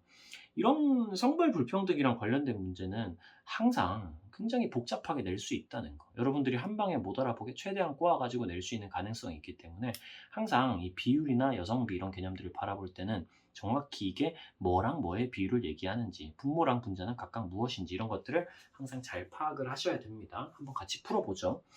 표는 연구자 갑이 A국 땡땡 기업 직원의 연봉 구간에 따른 성별 분포와 여성비를 조사한 것이다. 이거 보통 여성이랑 남성이랑 관련된 문제가 나오면 보통 불평등 얘기를 하려고 하는 거거든요. 여성이 차별받는 실태에 대해서. 땡땡 기업의 연봉은 1구간에서 시작하면 근무 기간에 비례한다 그러니까 구간이 늘어날수록 근무 기간도 늘어난다는 얘기를 하고 있습니다. 여기서 이거 문제랑 직접 관련된 부분은 아니거든요. 근데 한 번만 들어보세요. 요 문제가 얘기하고자 하는 소재는 결국 이겁니다. 이게 구간이 늘어나면서 근무 기간도 늘어난다고 지금 얘기를 하고 있잖아요. 근무 기간에 비례한다. 연봉도 근무 기간에 비례해서 늘어나니까 연봉이 늘어나는 구간이 높아지면 높아질수록 실제로 근무한 기간도 길었다 이겁니다. 근데 잘 보시면은 이 구성 비율이 여성 100, 남성 100 이렇게 나와 있는데 실제로 이 회사에 있는 회사원들을 여자 100명이라고 가정을 했을 때 13명은 1구간, 57명은 2구간 이런 식으로 배치가 되어 있다는 건데 퍼센트가 여성은 지금 2구간에 엄청 많이 몰려 있어요. 절반 이상이 몰려 있고 3구간부터 뚝 떨어지는 모습을 보입니다. 4구간, 5구간은 사람이 거의 없고요. 근데 남성은 좀 보세요. 2구간에 막 몰려 있지 않고 3구간에도 꽤 있고 4구간, 5구간에도 어느 정도 여성보다는 비율상으로 훨씬 더 많이 있죠. 그 말인즉슨 남자가 여자보다 더 많이 근무를 한다는 거죠. 여자 같은 경우에는 2구간에서 3구간으로 넘어가는 시점에 어떤 이유 때문에 뚝 떨어져 나갑니다. 이게 뭐 여러 가지 이유가 있을 수가 있어요. 뭐 임신이나 육아로 인한 경력 단절일 수도 있고요. 그 외에는 소위 얘기하는 뭐 유리천장이라는 개념으로 인해서 여성의 승진이 제한되어 버린다. 뭐 이런 식으로 얘기를 할 수도 있을 것 같습니다.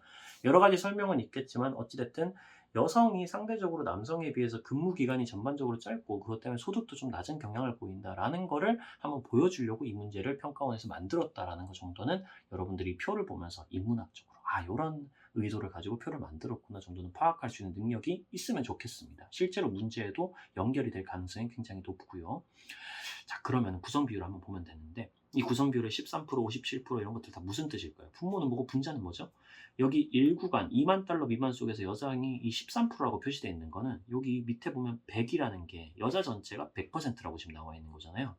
그러니까 이 회사에 근무하는 여자들 전체가 100명이라고 치면 아까도 얘기했지만 그중에 13명이 1구간에 있고 57명이 2구간에 있고 이런 식입니다. 분모는 여자 전체죠. 이 회사 안에 있는 여자 전체 직원 그리고 그 중에서 13%가 1구간에 있고 57%가 2구간에 있고 이런 뜻입니다.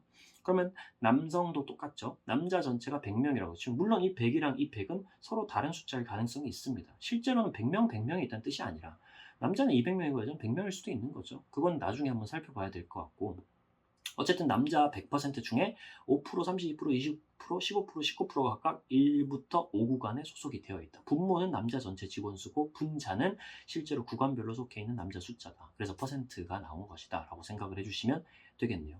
그리고 오른쪽엔 여성비가 나와 있는데 작년 6월 평가원에 이런 거랑 비슷한 문제가 나왔을 때도 제가 작년에 올린 해설 영상을 보시면 아시겠지만 저는 이 여성비라는 게 나왔을 때 여기 아래에 뜻이 나와 있잖아요. 남성 수분의 여성 수라고요. 이게 만약에 1이 되면 어떻게 됩니까?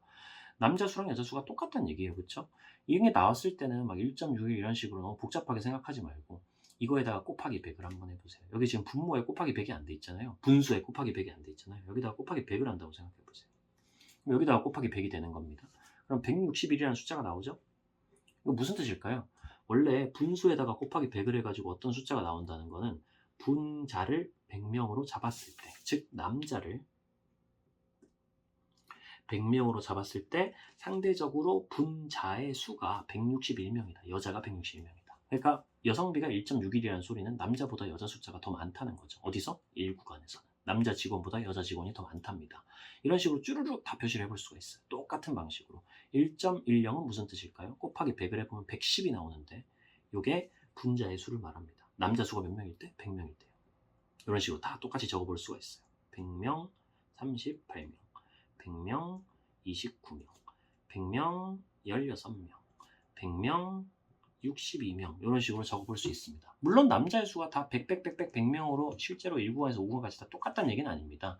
이거는 어디까지나 1구간 안에서 남자 대 여자의 비율이 직원 숫자 비율이 100대 161이라는 소리고 뭐 5구간에서는 100대 16이라는 소리고 전체 직원들 중에서는 남자가 100명이라고 치면 여자는 62명에 해당될 거다. 100대 60이라는 전체 직원의 남녀 성비를 가지고 있다라는 얘기를 지금 하고 있는 거죠. 그러면 이것만 이해를 하고 나서 문제로 한번 스르륵 들어가 보면 되겠습니다. 근데 여기서 이 정도는 조금 주의를 하실 필요가 있어요. 요 내용 있잖아요.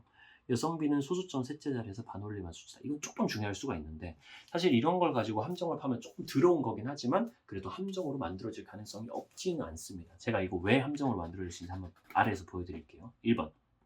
바로 나옵니다. 전체 여성 직원 수는 전체 직원 수의 62%이다. 여기 보세요. 이거 전체잖아요, 전체. 전체 직원들 중에서 여성비가 0.6이니까 전체 직원의 이 숫자가 162명이라는 소리입니다. 지금 이 비율상에서는요. 실제로 162명이다 이런 얘기가 아니에요. 뭐 1620명일 수도 있고 뭐 16,200명일 수도 있고 뭐 그렇겠죠. 그렇지만 어쨌든 남자가 100명이라고 치면 여자는 62명이다. 비율상으로 그렇다. 그러면 전체 직원 숫자는 162의 비율을 가질 거다 이렇게 추측할 수 있습니다. 전체 여성 직원 수가 전체 직원 수의 62%인 거예요. 여기서 남자 직원 수의 62%죠. 지금 이 비율상으로만 따지면 그렇죠. 이거 남자 직원 수의 62%다라고 바꿔주셔야 되고, 사실 정확히 말하잖아요. 여러분들 여기서 나옵니다. 여성비는 소수점 셋째 자리에서 반올림한 거잖아요. 그러면 지금 0.6이라고 적혀 있는 거 뒤에 무슨 숫자가 있을지 모른다는 소리입니다. 예를 들면은 0.621 뭐 이런 식으로 들어가 있을 수도 있고, 그걸 그냥 반올림해서 이렇게 얘기한 거일 수도 있고, 혹은 0.619일 수도 있어요. 반올림하면 0.619면 0.62가 되는 거니까. 그러면 사실 이 숫자는 완벽하게 정확하진 않다는 겁니다. 그럼 우리는 알 수 있어요, 없어요? 몰라요. 전체 여성 수는 남자 직원 수의 62%다라고 해도 100대 60이니까 62% 맞지 않나? 정확하지 않을 수도 있어요. 62% 아니고 62.1%일 수도 있습니다. 61.9%일 수도 있고요. 그러니까 만약에 남자 직원 수라고 만약에 바꾼다고 해도 맞는 것처럼 보이지만, 이 남자 100에 여자 60이니까 62% 맞잖아 이렇게 생각을 할 수는 있겠지만, 그래도 사실은 정확하지는 않다. 이렇게 생각을 하시는 게 맞는 거죠.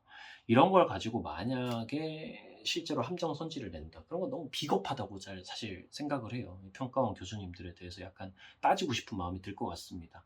근데 혹시나 모르니까 소수점 셋째 자리에서 반올림한 표현이 있다는 것 자체가 무조건 여자 수가 남자의 62%가 정확하다라는 얘기가 아니라는 걸 알려주고 있다, 우리한테. 그 정도는 좀 기억을 하실 필요가 있겠어요. 근데 이거 그 와중에 막 전체 직원 수의 62% 되면 말도 안 되는 거죠. 전체 직원 수는 162의 비율을 가지는데 그 중에 62가 어떻게 62%가 될 수가 있습니까? 100 중에 62가 돼요. 62%죠. 그러니까 애초에 이거는 그냥 틀린 선지다. 2번, 1구간에 해당하는 남성 직원 수는 5구간에 해당하는 여성 직원 수보다 많다라고 했습니다. 1구간에 해당하는 남성 직원 수가 지금 남성 전체 중에 5%로 지금 설정이 돼 있어요. 그리고 5구간에 해당되는 여성 수는 지금 여성 전체 수 중에 5%라고 지금 돼 있습니다. 그러면 이 5%랑 이 5%가 같은 숫자라는 보장이 있나요? 없죠. 사실은 다른 숫자입니다. 엄밀히 말하면. 그쵸? 비율이 똑같다고 해서 절대 똑같은 숫자가 아니죠. 잘 보세요. 근데 결국은 분모가 전체 여자 중에 5%고 전체 남자 중에 5% 이렇게 돼 있잖아요. 근데 전체 여성비를 주목하셔야 됩니다. 그래서 남자 전체가 100명이라고 치면 여자 전체는 62명이라는 뜻이구나. 지금 여기서 얘기를 하는 게. 그러면은 62명 중에 5%랑, 잠깐만, 이거 거꾸로 해야죠. 미안합니다. 남자가 오른쪽이네요. 남자 전체를 100명이라고 치면 여자 전체가 62명이다. 그런 상황이면요, 100명 중에 5%가 더 클까요? 62명 중에 5%가 더 클까요? 이거 비율상으로 얘기를 하면 당연히 100명 중에 5%가 더 클 거예요. 그러니까 1구간의 남자 수가 더 많다는 얘기입니다. 지금 분모가, 지금 이 5%에 해당되는 거에 분모가 결국은 남자 전체 숫자고, 이 5%에 해당되는 거의 분모는 결국 여자 전체 숫자이기 때문에 여기 여성비에서 알아낼 수 있잖아요. 전체 직원 수 중에 남자, 여자 이 분모의 크기 차이를 알아낼 수 있단 말이에요. 100대 60이라는 거. 그러면 비율상으로 따졌을 때 100분의 5%랑 100 중에 5%랑 62 중에 5%는 100 중에 5%가 더 큰 거죠. 그러니까 1구간에 해당하는 남성 수가 더 많습니다. 5구간에 해당하는 여성 수에 비해서 많다로 바꿔줘야 되는 선지라고 보시면 되겠고요. 3번, 4구간에 해당하는 남성 수는 4구간에 해당하는 여성 직원 수보다 8% 많다고 했습니다. 4구간에 해당되는 남성 비율은 지금 15%로 돼 있고 여성 비율은 7%로 돼 있는데, 이거 사실 이 15%가 7%보다 8% 많다 이렇게도 얘기할 수 없어요. 정확히는 8%포인트 많다라고 하면은 어느 정도는 해당은 되겠죠. 근데 이거는 수가 아니잖아요. 이건 비율이지. 만에 하나 4구간에 해당하는 남성 직원 비율은 4구간에 해당하는 여성 직원 비율보다 8%라고 그냥 적으면 거 8%포인트 이렇게 적어줘야 됩니다. 정확히 말하면. 이것도 추가를 무조건 해줘야 돼요. 그냥 8% 많다 그러면은 이 7이라는 숫자에 해당되는 8%를 또 꺼내야 됩니다. 그럼 7에 8% 하면은 0.56%뭐 이렇게 될 거예요. 그러면 7.56%가 돼야 되는 건데 그런 것도 아니잖아요. 8%포인트라는 게 적혀 있어야지 실제로 8을 더해가지고 15%가 된다. 뭐 이런 식으로 얘기를 합니다. 근데 이거 너무 많이 고쳐야 되잖아요. 지금 틀린 선지기도 하고 실제로 숫자라고 생각을 하시면 조금 더 명백하게 보일 수 있는 게 사구간에 해당되는 남성 비율이 15%잖아요. 100명이라고 생각을 했을 때 그중에 15%라고 생각을 하시면 되고, 사구간에 해당되는 여성의 숫자라고 얘기하면 62명 중에 7%에 해당되는 거잖아요. 실제로 이거 숫자를 계산해봐도 전혀 8% 많은 방식으로 나오지 않을 겁니다. 실제로는 지금 100명 중에 15%, 62명 중에 7%면 이거 실질적으로는 62명 중에 7%면 10%도 안 했는데 무조건 6명 밑으로 나오게 될 거란 거죠. 그러면 2배 이상 많은 거잖아요. 지금 15명이 대충 뭐 6보다 아래에 있다고 생각을 하면은, 그러면은 뭐 2배 이상 차이가 나는 건데, 그러면은 뭐 100% 이상 더 많다 이런 식으로 표현이 돼야 되는 거기 때문에 절대로 8% 많다 이렇게 표현할 수 없는 거죠. 4번, 1구간에서 5구간으로 갈수록 각 구간의 여성 직원 수는 지속적으로 감소한다라고 했습니다. 1구간에서 5구간으로 가면 갈수록 각 구간의 여성 직원 숫자는 지속적으로 감소한다라고 했는데, 어차피 여성 전체 100명 중에 13명, 57명, 18명, 7명, 5명 이렇게 비율상으로 얘기를 할 수 있는 거죠. 전체 100% 중에서 2%. 어차피 여기 있는 퍼센트들은 전부 다 분모는 똑같습니다. 어차피 여성 전체를 다 분모로 똑같이 깔 수 있죠. 그러니까 이 비율들이 줄어들고 늘어나는 거에 대해서 실제로 진짜 여성 숫자가 늘어나는지 줄어나는지도 알 수 있어요. 어차피 여자 전체 100% 중에 13%였고, 그리고 57%가 됐으면 늘어난 거죠. 지금 여자 숫자가 지금 이 구간으로 가면서 전체 여자 직원 100% 중에서 13%가 57%가 된 거니까 어차피 분모 모집단은 똑같은 상황이니까. 그럼 이제 1구간에서 2구간으로 갈 때 어땠어요? 늘어났어요. 그러면 1구간에서 5구간으로 갈수록 지속적으로 감소한다 이렇게 표현하면 안 되죠. 이거 바꿔줘야 됩니다. 1구간에서 5구간으로 갈수록은 아니고요. 2구간에서 5구간으로 가면서는 계속 줄어들고 있는 게 맞아요. 이 퍼센트가 줄어들고 있는 상황입니다. 그렇죠? 어차피 전체 여자 숫자 중에서 모집단 똑같으니까 실제로 퍼센트가 줄어들면 여자 직원 수도 줄어들다고 생각하면 되는 건데, 2구간에서 5구간까지 맞다. 하지만 1구간에서 5구간까지는 지속적으로 줄어든다고 얘기를 할 수가 없다. 1구간에서 2구간으로 갈 때 증가했기 때문에 이렇게 보셔야 됩니다. 그럼 정답은 5번밖에 없겠네요. 무조건. 1구간에서 5구간으로 갈수록 각 구간의 전체 직원 중 남성 직원이 차지하는 비율은 지속적으로 증가한다. 잘 보세요. 여기 남성 직원이 차지하는 비율을 보려면 남자 직원과 여자 직원의 비율을 얘기하고 있는 여성비를 통해서 우리가 잡아놓은 숫자를 보면 됩니다. 여기서 보면은 남자 직원 100명에 대비해서 여자 직원의 비율이 어떻게 되고 있나요? 계속 줄어들죠. 이거 전체는 빼고 그냥 1구간에서 5구간으로 가는 동안에 계속 감소하는 모습을 지금 띄고 있습니다. 여자의 상대적인 비율이.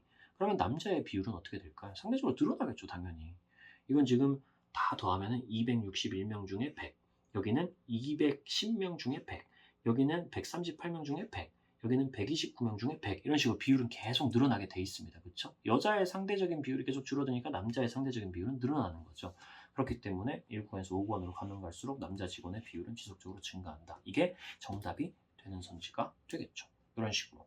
실제로 5번 선지 같은 경우에는 그렇게 어려운 내용은 아닌 겁니다. 여성비 이거를 쭈루룩 그냥 적어놓기만 해도 나머지 선지들이 좀 헷갈렸더라도 5번 선지에서 맞네. 여자 비율이 줄어드니까 남자 비율은 늘어나겠네. 이런 식으로 그냥 5번을 정답으로 고르고 넘어갈 수 있는 문제이기는 해요. 근데 1번부터 4번까지 가는 과정에서 이 비율들이 정확히 뭘 의미하는지, 여성비는 정확히 무엇인지, 이런 것들을 활용해가지고 과연 남자 숫자, 여자 숫자 비교는 할 수 있는지, 그런 것들을 정확하게 알아야 되기 때문에 마냥 만만한 문제는 아니다. 다만 정답이 너무 쉽기 때문에 이 5번 정답 자체가 명확한 편이라서, 그래서 오답률이 그렇게 높지는 않은 문제였던 것 같다라고 평가 정도는 할 수 있겠네요. 이 문제는 앞으로 다양하게 응용이 돼서 나올 수가 있습니다. 저도 현강 수업에서 이 문제를 다양하게 변형을 해가지고 여러분들한테 좀 제시를 해드릴 생각이고요. 현강하는 친구들은 앞으로 이거랑 관련된 문제를 많이 풀어보게 될 겁니다. 긴장하십시오. 정답은 5번이었습니다. 자, 지금 시간은 아침 6시를 향해서 가고 있습니다. 제가 오늘은 좀 짧게 끊어보려고 했거든요. 근데 그렇게 안 돼요. 제가 해설을 하면 항상 말이 길어져가지고 최대한 많은 정보를 여러분들한테 드리려고 노력을 하고 있다는 점 알아주시면 좋겠습니다. 자, 10번 A에서 C는 각각 문화동화, 문화병존, 문화융합 중 하나라고 합니다. A, B, C는 문화접변의 결과입니다. 문화접변의 결과니까 이 셋 중에 하나겠죠. 북아메리카 원주민의 문화가 이주해온 유럽인의 문화로 대체된 것, 이렇게 얘기하면 대체됐다, 굴러온 돌이 박힌 돌을 빼냈다, 이렇게 얘기하면 문화동화라고 보시면 되고요. B는 C와 달리 서로 다른 문화 요소가 한 사회의 문화체계 속에서 나란히 서로 막 이렇게 융합되거나 막 서로 막 대체되거나 그러지도 않고 그냥 각자 존재하는 것이다. 그렇게 얘기하면 병존이겠죠. 그러면 C는 당연히 융합이 되겠습니다. 그렇게 된 상태에서 A, B, C가 각각 동화, 여기 따로 적을 필요가 없었네요. 그냥 여기다가 적으면 되는 거였죠. 융 이렇게 적어주시면 되겠습니다. 그러면 여기다가 지금 가는 지금 병존만 S라고 하는 케이스 뭐 이런 식으로 생각을 하면 되겠는데, C의 사례로 융합의 사례로는 우리나라에서 양력설, 음력설 모두 지내는 거. 이거는 양력설은 외국에서 들어온 거고 음력설은 원래 우리나라의 전통이거든요. 그래서 병존이라고 보시는 게 맞겠습니다. 2번 동화는 나머지와 달리 강제적 문화 접변에 의해 나타난다. 이거 여러분이 잘못 알고 계신 대표적인 것들에 해당이 되는 경우가 많은데, 동화라는 건 무조건 강제적 문화 접변에 의해서 나타나는 게 아니에요. 그냥 외국에서 어떤 문화가 들어왔는데 그게 우리나라의 전통 문화를 내쫓아 버릴 만큼 인기가 많아졌다. 그러면 이제 자발적인 문화 접변으로 동화가 일어날 수도 있는 겁니다. 외국에서 영어가 들어왔는데 우리나라 사람들이 영어를 너무 좋아해가지고 우리나라 언어가 사라져 버렸어. 그러면 이제 그건 자발적 문화 접변에 의한 동화인 거죠. 근데 동화가 무조건 강제적 문화 접변에 의해 나타난다는 얘기는 절대 사실이 아니고요. 강제적 문화 접변이라는 표현이 딱 나오려면은 분명하게 외국에서 우리나라에 강요를 해가지고 우리나라가 강제적으로 그런 문화가, 전통 문화가 날아가 버리고 외국 문화로 대체된 케이스. 대표적으로 일본이 예전에 우리나라를 침략을 해가지고 창씨개명이라는 걸 했잖아요. 우리나라의 이름을 없애버리고 일본어로만 써라. 이런 것들만 강제적 문화 접변에 의한 동화라고 얘기를 할 수가 있겠습니다. 3번 가에는 자문화의 정체성 상실을 야기하는가가 들어갈 수 있다. 가에는 지금 보면은 병존만 아니오라고 얘기를 하고 있는데, 그러면 자문화의 정체성 상실을 야기하는 게 지금 동화고 융합이다 이렇게 얘기하고 있는 건데, 동화는 자문화의 정체성이 사라지는 거 맞아요. 굴러온 돌이 박힌 돌 빼는 거니까. 하지만 융합 같은 경우에는 하나로 합쳐지는 케이스, 외국에서 넘어온 문화랑 외부 문화랑 자문화랑 합쳐지는 거니까 그게 자문화의 정체성이 사라진다라고는 표현할 수가 없습니다. 그래서 융합도 자문화의 정체성이 남아있다라고 보는 거라서 이거는 X. 4번 나에는 외재적 요인에 의해 나타난 문화 변동인가가 만약에 들어간다면, 외재적 요인에 의해 나타난 문화 변동이 문화 접변이에요. 대단한 게 아니라 외재적 요인이라고 부르는 거 한마디로 전파라고 부릅니다. 직접 전파든 간접 전파든 뭐 자극 전파든 다 외재적 요인에 의해서 나타난 거라고 볼 수 있는데, 그런 외재적 요인에 의해서 나타난 거를 그냥 문화 접변이라고 부르고, 여기 세 개가 다 문화 접변에 해당되는 거라서 기억, 니은 둘 다 yes가 들어가야 됩니다. 기억은 yes가 맞고요. 니은은 아니오가 아니라 yes로 들어가야 된다라고 보시면 되겠습니다.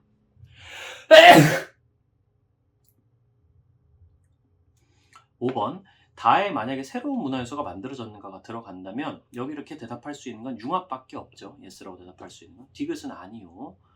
리을에는 yes가 들어가는 게 맞겠습니다. 융합만이 새로운 문화 요소가 자문화와 외부 문화가 합쳐져서 생겨났다라고 얘기할 수 있는 거기 때문에 5번이 정답.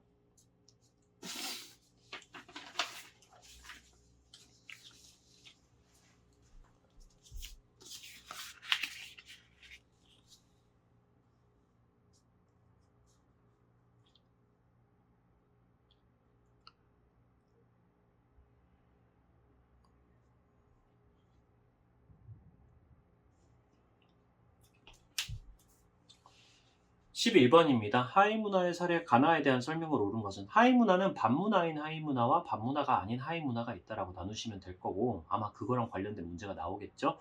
각국의 A 집단은 현대 문명에 대한 저항의 표시로 자동차 대신 마차를 이용하거나 걸어 다닌다. 이들은 주류 사회의 가치를 전수하는 학교에 자녀를 보내지 않아. 거부하는 거죠. 자신들만의 신념에 따른 전통을 고수한다. 보내지 않는다는 표현이 되게 중요한 거예요. 주류 문화를 거부한다. 전체 문화를 거부하고 저항한다라는 뜻이 들어가 있고요. 그럼 이거는 반문화입니다. 나, 얼국의 젊은 층에서는 중고거래 플랫폼이 상용화됐어. 이들에게 플랫폼을 통한 중고거래는 단순히 물건을 사고 파는 걸 넘어섰어. 환경, 지역사회와의 유대감, 다양한 가치를 추구하는 행위, 기성세대와 구별된다는 게 꼭 저항한다, 거부한다는 건 아니죠. 이거는 반문화가 아닌 하위문화에 해당이 되고요. 보통은 이제 이런 걸 세대문화라고 부르죠. 젊은 층만 즐기는 문화. 반문화는 아닙니다. 반문화가 아닌 하위문화에 해당이 되는 겁니다. 딱히 저항이나 뭐 거부한다 이런 표현이 안 나와 있기 때문에 그런 거예요. 1번 가에서는 문화가 지나치게 상품화되는 경향이 나타난다. 자동차 대신 마차를 이용해서 걸어다니고 학교도 안 보내고 이렇게 얘기를 하는데, 이게 무슨 현대 문명에 대해서 저항하는 사람들인데 이게 상품화랑 관련이 당연히 없겠죠. 2번 반문화에 해당되는 이 가 문화에서는 하위 문화가 기존의 주류 문화로 대체되는 과정이 나타난다. 딱히 그런 것도 없어요. 이 현대 문명에 대해서 저항을 하는 사람들이 막 주류 문화로 넘어가게 된다. 주류 문화가 되어버려가지고 기존의 주류 문화로 대체된다라는 표현이 지금 나와 있는 건데,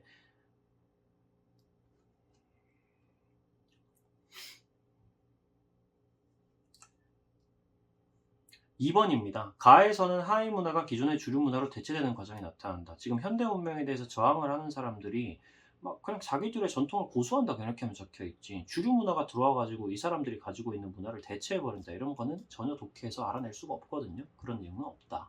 3번 나에서는 세대 문화가 전체 사회 문화를 다양하게 하는 양상이 나타난다. 기성세대의 문화도 따로 있고 그거랑 구별되는 새로운 행동 양식으로 자리를 잡은 것들이니까 새로운 세대 문화가 나타난 것이기 때문에 그런 상황이면 당연히 이 세대 문화, 즉 반문화의 성격은 없는 하위 문화가 전체 사회 문화를 다양하게 해준다라고 충분히 얘기를 할 수 있죠. 주류 문화가 있는 상황에서 하위 문화가 새롭게 생겨난 거니까 3번이 정답입니다. 4번 나에서는 주류 문화를 거부하며 새로운 가치를 추구한다. 거부한다 이렇게 얘기를 할 수가 없다는 거죠. 구별되긴 하지만 그렇다고 해서 뭐 기성세대에 뭐 저항한다, 주류 문화 전체 문화에 저항한다 이런 표현은 전혀 나와 있지 않기 때문에 근거를 찾을 수가 없는 선지. 5번 가나에서는 모두 비물질 문화의 변동 속도를 물질 문화가 따라가지 못하는 거.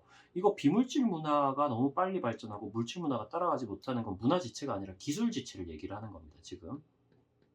기술 지체인데 여기 기술 지체가 어디 나와 있어요, 지금 가나에. 그런 건 전혀 없죠. 뭐 비물질 문화가 너무 빨리 발전하는데 기술 문화, 물질이 따라가지 못해가지고 문제가 생겼어. 이런 얘기는 가나에서 둘 다 찾아볼 수가 없기 때문에 그냥 5번은 틀렸다라고 보시면 되겠습니다.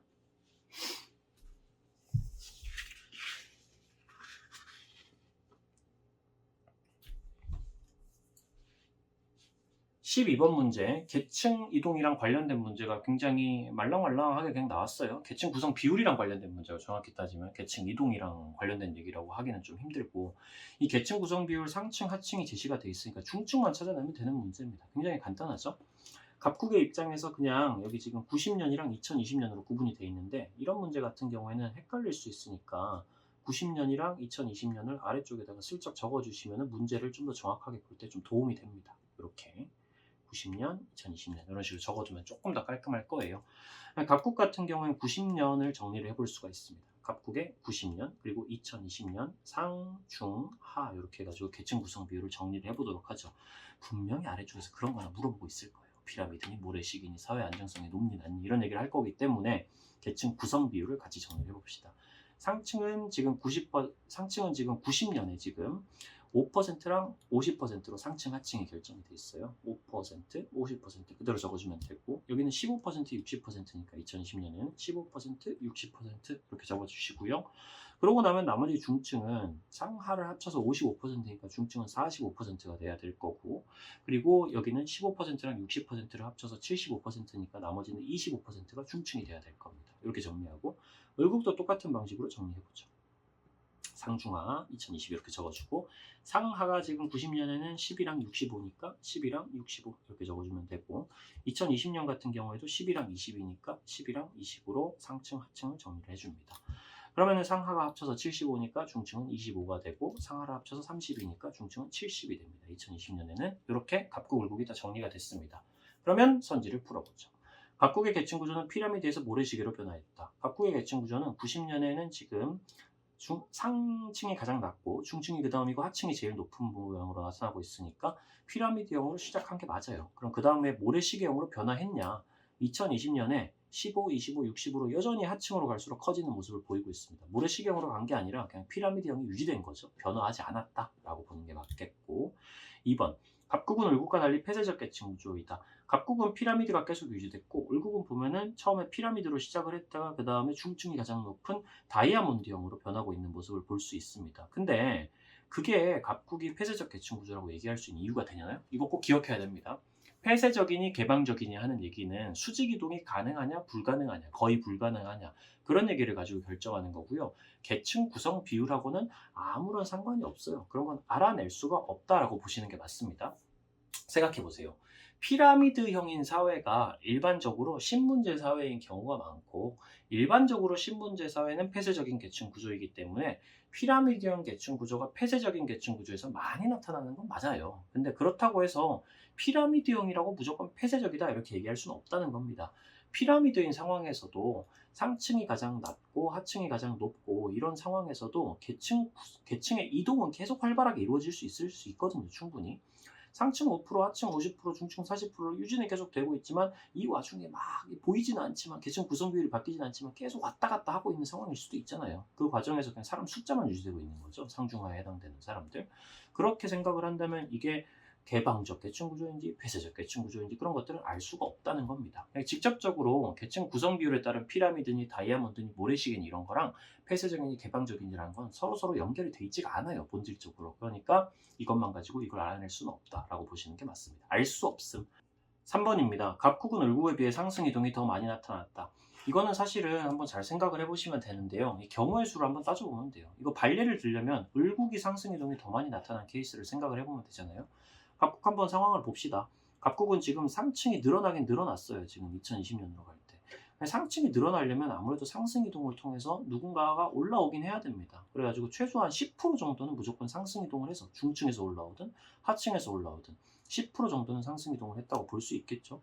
뭐 가정을 해보자면은 중층에서 한 10% 정도가 상승 이동을 했어. 그래가지고 이 10%가 늘어난 거야. 뭐 이렇게 얘기를 할 수도 있을 것 같고, 뭐 하층에서 10% 정도가 올라왔다라고 얘기를 할 수도 있을 것 같고, 뭐 그런데 만약에 중층이 상승 이동을 10% 했다라고 가정을 한다면 중층이 지금 25%로 20%가 줄어들었기 때문에 여기서 10% 빠지고 10% 나머지는 하층으로 들어가야 됩니다. 그렇기 때문에 상승 이동도 10%, 하락 이동도 10% 이렇게 하고 하층은 그대로 50%가 그냥 그대로 갔다라고 생각을 하면은 상승 이동 10%인 케이스를 한번 얘기를 할 수 있게 되죠. 월국이 더 많은 케이스도 있을 수 있지 않냐? 라고 한번 발례를 들어보자고요. 결국은 상층이 그대로 유지됐습니다. 비율이 바뀌지 않았죠. 뭐 이게 뭐 하강 이동을 했고 상승 이동을 했고 올라간 애들이 있고 내려간 애들이 있고 이렇게 가정을 해볼 수도 있겠지만 그냥 상층 그대로 간다고 치고 중층이 지금 70%로 늘어났지 않습니까? 45%나 늘어났어요. 그럼 이거 하층에서 올라왔다는 소리입니다. 기본적으로는. 하층에서 45%가 올라와 버렸어요. 그 순간 이미 상승 이동이 을국이 더 많게 되죠. 발례를 딱 들어보면은 을국이 45%나 상승 이동을 한 애들이 생기고 갑국은 해봤자 10% 정도 상승을 한 케이스를 반례로 들 수 있기 때문에 갑국이 을국에 비해서 상승 이동이 무조건 더 많다. 이렇게 절대 얘기를 할 수가 없는 거. 반례를 깔끔하게 한번 들어보시면 됩니다. 4번 을국은 갑국과 달리 사회 안정성이 더 높은 계층 구조로 변화하였다. 을국은 갑국과 다르게 사회 안정성이 높은 방향으로 갔다. 아까 봤지만 갑국은 그냥 피라미드에서 피라미드로 갔단 말이죠. 그런데 을국 같은 경우는 피라미드에서 다이아몬드로 갔습니다. 다이아몬드가 사회 안정성이 더 높죠. 계층 통합의 가능성이 더 높고 안정적이기도 합니다.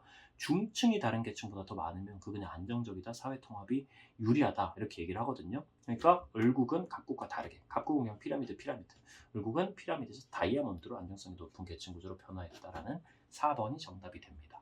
5번 1990년대의 중층 대비 상층의 비는 갑국이 을국보다 크다. 갑국, 을국 각각 해보면 되죠. 1990년에 갑국 보시다. 중층분의 상층 하라는 소리니까 45분의 5. 90년에 을국 같은 경우에는 25분의 10 이렇게 됩니다.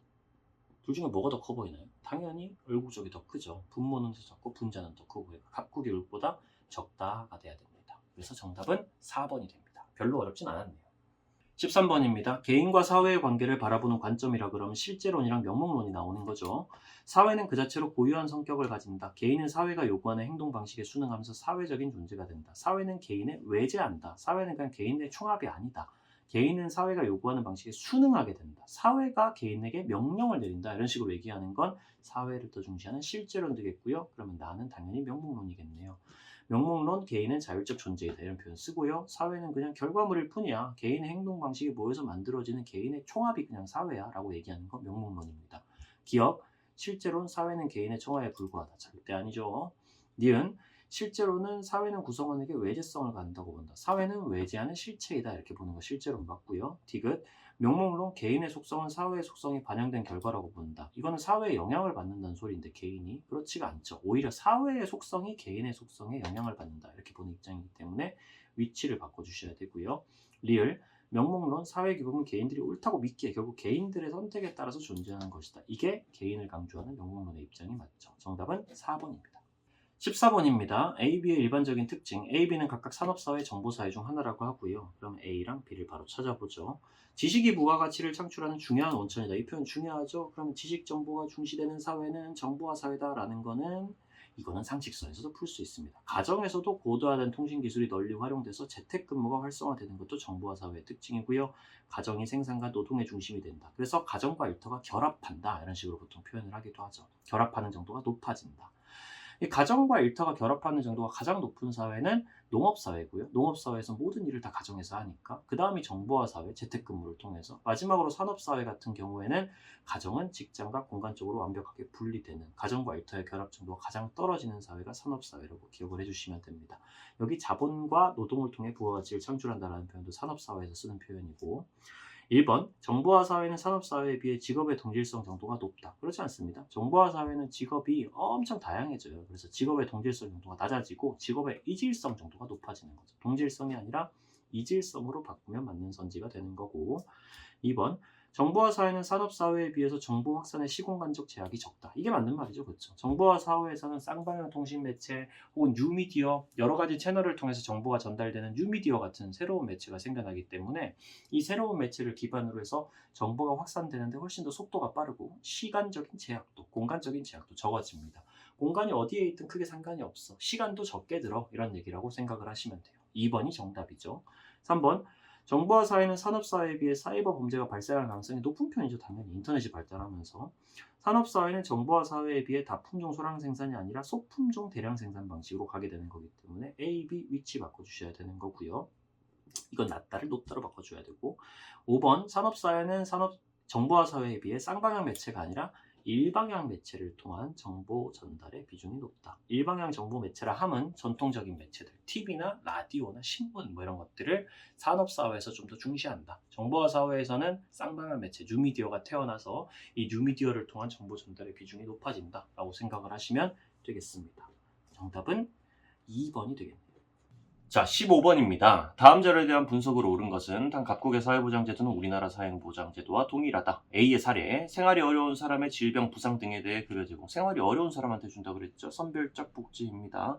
이 사람한테 질병, 부상 등에 대해서 급여를 제공한다고 그랬어요. 일단 돈 주는 거, 그러니까 공공부조 아니면 사회보험 중에 하나고 생활이 어려운 사람한테만 선별적으로 주는 거니까 공공부조구나 라고 생각을 하면 되겠네요. A는 공공부조.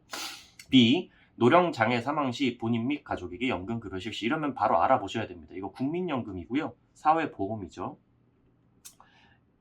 노령, 장애, 사망 이런 얘기가 나오면은 그리고 거기에 하나 더 더해가지고 기본적으로 노령, 장애, 사망 거기로 실직 뭐 이런 것들까지 전반적으로 고려를 해서 연금을 준다. 국민연금이라는 거를 외워두셔야 됩니다. 돈 준다고도 얘기했으니까 당연히 사회보험이나 공공부조 중에 하나일 거고 전반적으로 막 특정 사람한테 준다 이런 표현도 없죠. 그렇죠? 이런 것들 보면은 보편적 복지라는 것도 알 수가 있죠. 그리고 뒤쪽에 보면은 C는 일상생활 사회활동 어려운 저소득층한테 주는 거니까 선별적 복지는 그러면 이거 공공부조인가? 그렇게 생각하시면 안 돼요. 돈 주는 게 아니라고 지금 서비스 주는 거라고. 서비스를 주는 거라고 적혀있기 때문에 사회 서비스다. 이렇게 생각을 하시면 될 것 같고요. 그렇게 공공부조, 사회보험, 사회서비스 정했으면 바로 문제로 들어가 보면 되죠. 요거 여러분들 기억나시는지 모르겠는데 기출문제들 중에 요거랑 완벽하게 똑같이 생긴 문제가 있었습니다. 제 기억으로는 2018년인가 2019년인가쯤에 나온 문제였는데 이런 모양으로 똑같이 생긴 기출문제를 반영을 그대로 해가지고 가지고 왔습니다. 1번 최저생활보장을 목적으로 하는 제도의 경우 최저생활보장을 목적으로 하는 제도는 공공부조. 공공부조의 경우 2015년 전체 인구 중 수혜자 비율 24%에다 여기 12%라고 지금 적혀있죠. 2015년에 12%. 이거 사회 서비스로 오인하게 만들려고 지금 24%. 요걸로 오해하면 안 되고 여기 공공부조의 2015년 전체 인구 중 수혜자 비율은 12%다라는 걸 보면 24가 아니라 12%가 맞다라고 보시면 되겠습니다. 2번 비금전적 지원을 원칙으로 하는 제도, 그러니까 사회 서비스죠. 돈을 주는 게 아니라 서비스 형식으로 지원하는 제도의 경우 2015년 남성 수혜자 수는 각국 인구의 15%이다. 2015년 사회 서비스 쪽으로 가보면 전체 인구 중에 수혜자 비율이 24%인데 그 중에서 수혜자 중에 성별 비율이 여자 50%, 남자 50% 이렇게 나눠져 있습니다. 그럼 24%의 절반이 남자 수혜자 수라고 얘기를 하고 있는 거니까 전체 인구 중에 24%의 절반, 그러면 12%가 맞죠. 그러면 2번이 바로 정답이네요. 너무너무 쉽죠. 3번 상호부조의 원리를 바탕으로 하는 제도는 사회보험인데 서로서로 도와주는 방식의 보험의 형식을 가지고 있는 것. 2015년 여성 수혜자 수와 2020년 여성 수혜자 수는 같다라고 했는데 사회보험 가봅시다. 2015년엔 전체 인구 중 수혜자 비율이 48%인데 그 중에서 여자의 비율이 30%. 2020년에는 전체 수혜자 수가 지금 전체 인구 중에 48%인데 그 중에서 여자 수혜자 비율이 30%. 그러니까 비율상으로는 지금 전체 인구 중에 여자 수혜자 비율이 같네요. 근데 인구가 똑같나요? 2015년, 2020년에? 그런 표현은 어디에도 없습니다. 2015년에서 2020년에 똑같이 48%에서 30% 이렇게 얘기를 해가지고 계산은 뭐 대충 해보면은 14.4% 이렇게 나오겠네요. 48%에서 30%는 4.8 곱하기 3 하면 되니까 14.4% 이렇게 나올 텐데 14.4%에 해당되는 비율, 전체 인구 중에 이 사회보험의 여자 수혜자 비율은 14.4%다. 똑같지만 전체 인구의 숫자가 달라질 수 있기 때문에 2015년이랑 2020년이랑 여성 수혜자 수가 같다라고는 얘기를 할 수가 없다라고 보시면 되겠고, 아니 전체 인구가 여기서 1000명일 수도 있고 2020년에 10,000명이 됐을 수도 있잖아요. 그러면은 비율은 똑같아도 숫자 자체는 10배가 뛸 수 있는 것이기 때문에 같다라고 표현할 수는 없다라는 겁니다. 4번 2015년의 경우 소득 재분배가 가장 큰 제도, 이거 공공부조죠. 공공부조의 수혜자 수는 의무가입이 원칙인 제도는 사회보험이니까 사회보험의 수혜자 수의 4배이다 라고 지금 돼 있는데 2015년에 공공부조 수혜자 비율 한번 찾아보면 12%라고 돼 있고 사회보험의 수혜자 비율 보면 48%라고 돼 있기 때문에 48%랑 12% 어차피 모집자는 전체 인구로 똑같기 때문에 비율을 가지고 숫자를 비교를 할 수가 있게 되는데 48%면은 12%의 4배잖아요. 그렇죠? 그러면은 지금 여기서 얘기를 하고 있는 거 소득 재분배 효과가 가장 큰 제도, 공공부조의 수혜자 수가 사회복리 수혜자 수의 4배가 아니라 4분의 1이죠. 정확히 말하면 4분의 1. 공공부조 쪽이 더 적은 거잖아요. 그러니까 4배가 아니라 4분의 1다. 이렇게 봐주시는 게 맞겠습니다. 5번 2020년의 경우 공공부조에 해당하는 제도의 남성 수혜자 수는 사회보험에 해당하는 제도의 남성 수혜자 수의 절반이라고 되어 있는데 2020년에 공공부조 남자 수혜자 수 가보면 18% 중에 35%에 해당이 되고 사회보험에 해당하는 제도의 남성 수혜자 수는 48% 중에 70%라고 되어 있습니다. 지금 35%, 70%로 지금 이 수혜자 중에서 남자의 비율은 지금 2배 차이가 딱 나게 돼 있는데 전체 인구 중에 수혜자 비율이 지금 서로 다르잖아요. 그러니까 18% 중에 35% 계산하면 1.8 곱하기 3.5 해가지고 어떤 비율이 나올 거고 4.8 곱하기 7 해가지고 어떤 비율이 나올 텐데 확실한 거는 2배 혹은 절반 이렇게 표현할 수는 없는 비율입니다. 18% 중에 35%. 이거 만약에 절반이 딱 되려면요. 공공부조에 해당하는 제도의 전체 인구 중 수혜자 비율도 48%고 얘도 48%고 그 안에서 남자 수혜자 비율은 35%, 여기는 70%로 이 안에 남자 수혜자 비율이 2배 차이가 딱 나면은 전체 인구 중 수혜자 비율이 48%로 같다면 지금 이거 만일선지가 되겠지만 전체 인구 중에 수혜자 비율이 서로 다르게 나타나고 있기 때문에 뭐 계산을 해봐셔도 됩니다. 실제로 그냥 2020년에 전체 인구 그냥 10,000명이라고 잡고 1,800명 중에 35% 얼마인지 계산해보고 48% 중에 4,800명 중에 70% 얼마인지 계산해보셔도 괜찮지만 그냥 비율만 가지고도 알 수 있다는 거예요. 이게 만약에 전체 인구 중에 수혜자 비율이 똑같아야지만 그래야지만 남자 비율이 2배가 딱 차이가 나면은 실제로 절반 비율이 나온다라고 생각을 하시면 되겠습니다. 16번입니다. 다음 두 사례에 공통적으로 부각되어 있는 문화의 속성 고르라는 거죠. 공유성, 학습성, 총체성 뭐 이런 것들 나오겠네요. 각국 사람들은 네모네모 빵을 번영과 풍요의 상징으로 여긴다. 이 빵을 만드는 방법을 대대로 전수하고 있다. 이 나라 사람들이 뭐를 뭐뭐로 여긴다 이런 표현이 나오는 순간 이 나라 사람들이 공유하는 문화가 있다라는 뜻으로 생각을 하시면 됩니다. 각국에서는 네모네모 빵을 칼로 자르는 행위가 불운을 가져온다고 믿으며 이 빵을 버리거나 던지는 행위도 금기시된다. 사람들이 이렇게 믿어요. 사람들이 뭐를 금기시해요. 이렇게 얘기하면 그냥 문화를 공유하고 있다라고 그냥 생각을 하시면 됩니다. 그 외에 다른 거는 딱히 뭐 나와 있는 것 같지는 않은데 여기서 뭐 대대로 전수하고 있다라는 표현이 나오면 축적성이 아닌가라는 느낌도 충분히 생각을 할 수 있지만 이 축적성이라는 부분에서도 우리가 보통 일반적으로 문화의 속성에서 축적성을 얘기를 할 때 끊임없이 세대에서 세대로 상징을 통해서 전수가 되는 과정에서 풍요로워지는 것들, 그러니까 이 문화 자체가 좀 발전을 하고 혹은 추가적인 요소들이 추가되는 것들, 그런 얘기를 하는 게 축적성이기 때문에 따로 축적성을 찾아보기는 힘들다. 그냥 사람들이 다들 공유를 하고 있어서 대부분 그렇게 여긴다, 사람들이 그렇게 믿는다, 사람들이 그렇게 금기시한다, 그런 얘기만 나와 있기 때문에 그냥 공유성 정도만 나와 있다고 보시는 게 맞겠습니다.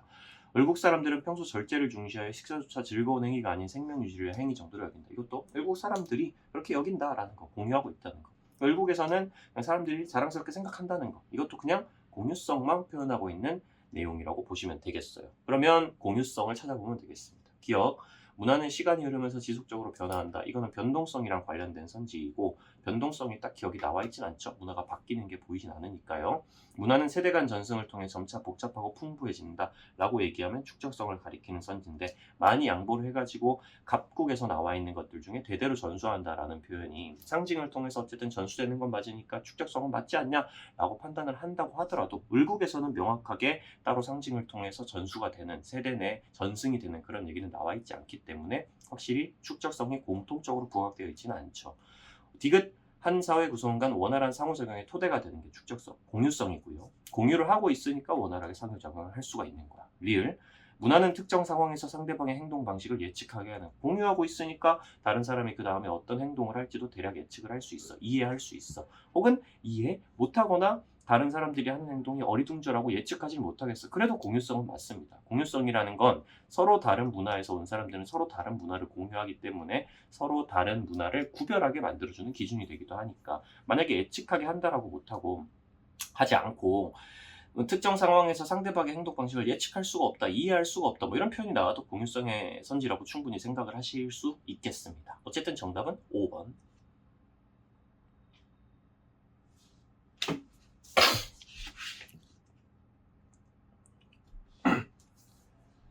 17번입니다. 관료제랑 탈관료제 중에 하나라고 해요. 수평적 의사결정의 확대, 탄력적인 조직 운영 이런 것들을 특징으로 하는 A는 당연히 탈관료제겠습니다.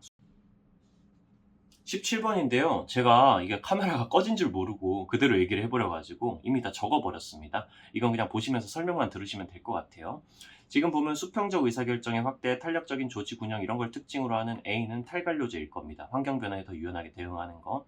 반면에 B는 관료제일 거예요. 구성원의 권한과 책임을 분명히 하고 분업화를 강화하고 세분화된 업무 수행을 강조하고 전문화를 하고 대규모 조직을 효율적으로 운영할 수 있는 산업화 시대에 등장한 조직이죠. 반면 예상 밖의 문제가 발생했을 때에도 관료제는 기존 조직의 틀 안에서 새로운 부서를 추구하는 식으로 문제를 해결하려 한다. 보수주의적인 성향을 띈다라는 비판을 받는데 한 사회학자는 관료제의 특징을 카멜리펀트라고 부르면서 낙타와 코끼리의 합성어인 거죠. 낙타, 코끼리를 합친 것처럼 느리고 둔해서 변화에 적절히 대응하지 못한다. 다시 말하면 유연성이 떨어진다. 이런 얘기를 하고 있습니다. 1번 탈관료제는 인간 소외 문제를 해결하기 위해서 산업화 초기에 등장했다. 일단 탈관료제는 정부화 시기에 등장한 조직이고요. 인간 소외 문제를 해결하려고 등장했다기보다는 정부화 사회에서 아무래도 다품종 소량 생산이 늘어나니까 인간 소외 문제를 해결한다기보다는 여러 가지 물건들을 다양한 조직의 형태로 빠르게 만들어내기 위해서 유연화라는 특징을 확보하기 위해서 만들어졌다고 보는 게 맞겠습니다. 정답 아니고요. 2번 관료제는 목적 전치 현상을 해결하기에 용이하다. 오히려 관료제에서 목적 전치 현상이 훨씬 더 많이 나타납니다. 해결하기에 용이하다 이렇게 표현할 수가 없어요. 목적 전치 현상이라는 건 절차가 목적보다 우선되어 버리는, 그러니까 목적이 항상 우선이 돼야 되는데 목적보다 목적을 위해서 만들어 놓은 절차나 과정이 더 우선시 되어 버리는 상황을 얘기를 하거든요.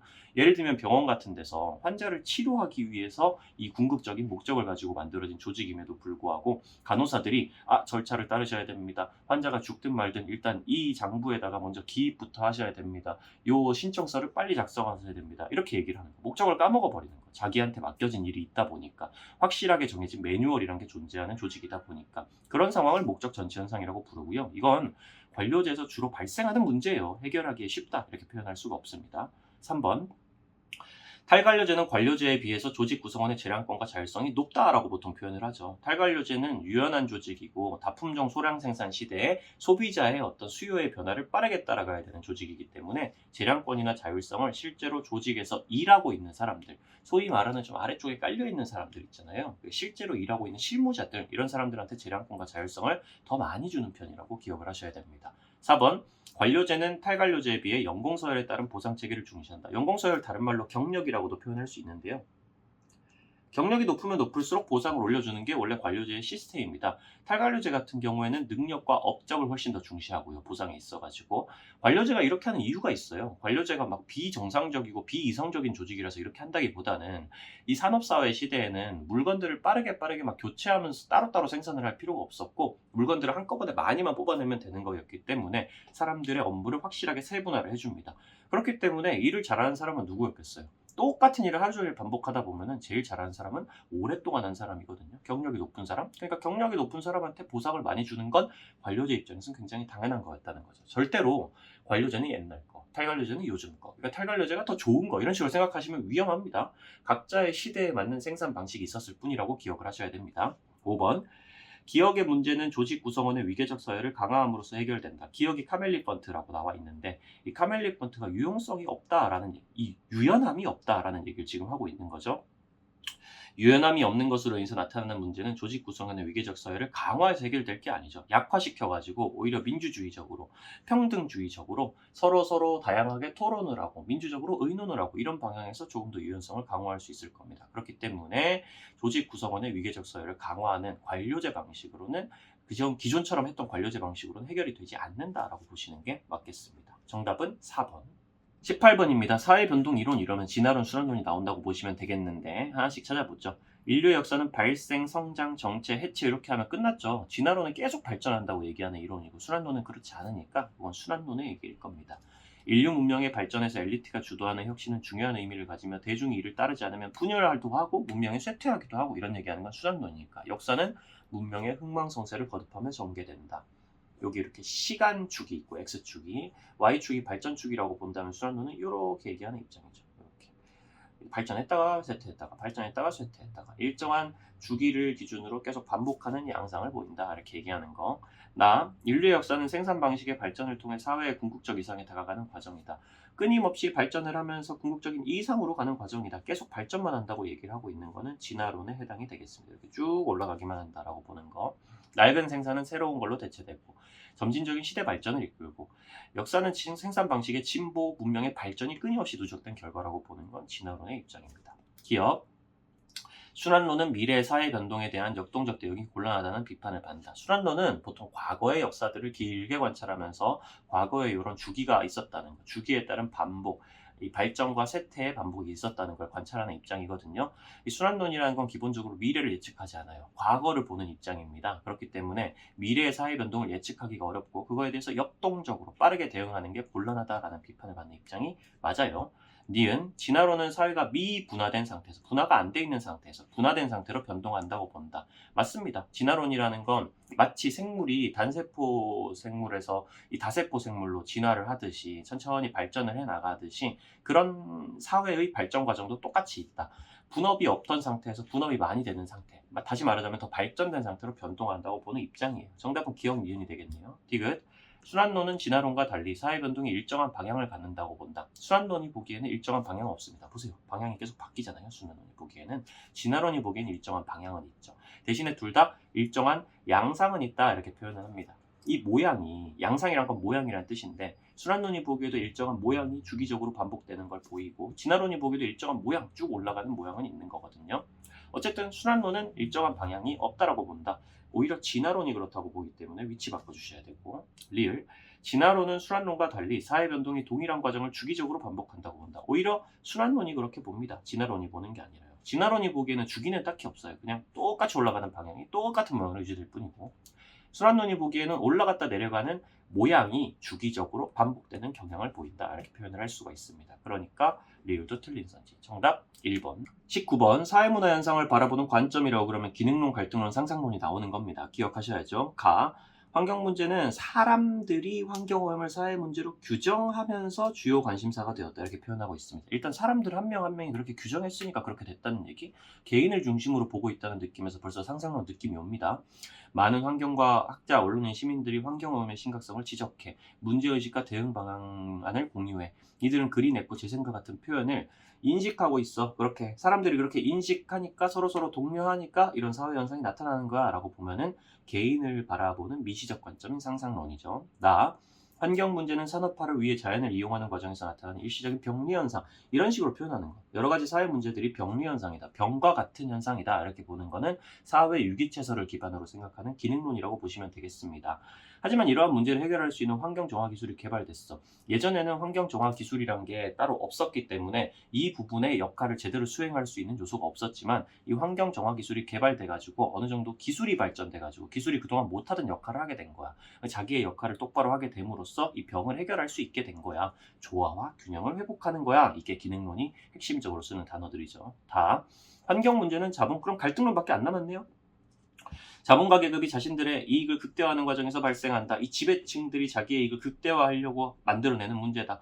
자본가 계급이 환경보다 경제적 이익을 우선해서 자기 이윤 추구만 몰두해서 환경오염이 생긴다. 그로 인한 피해는 오로지 노동자 계급의 몫이다. 노동자랑 자본가라는 지배층과 피지배층의 대립을 얘기를 하고 있고, 이로 인해서 이 이익이 양립이 할 수가 없어서 이 사람이 이익을 얻으면 이쪽은 피해를 입게 되고, 이쪽이 이득을 얻으면 이쪽은 피해를 얻게 되고, 그러니까 계속 대립을 하게 되고, 그런 맥락의 얘기를 하고 있죠. 갈등론입니다. 상기갈.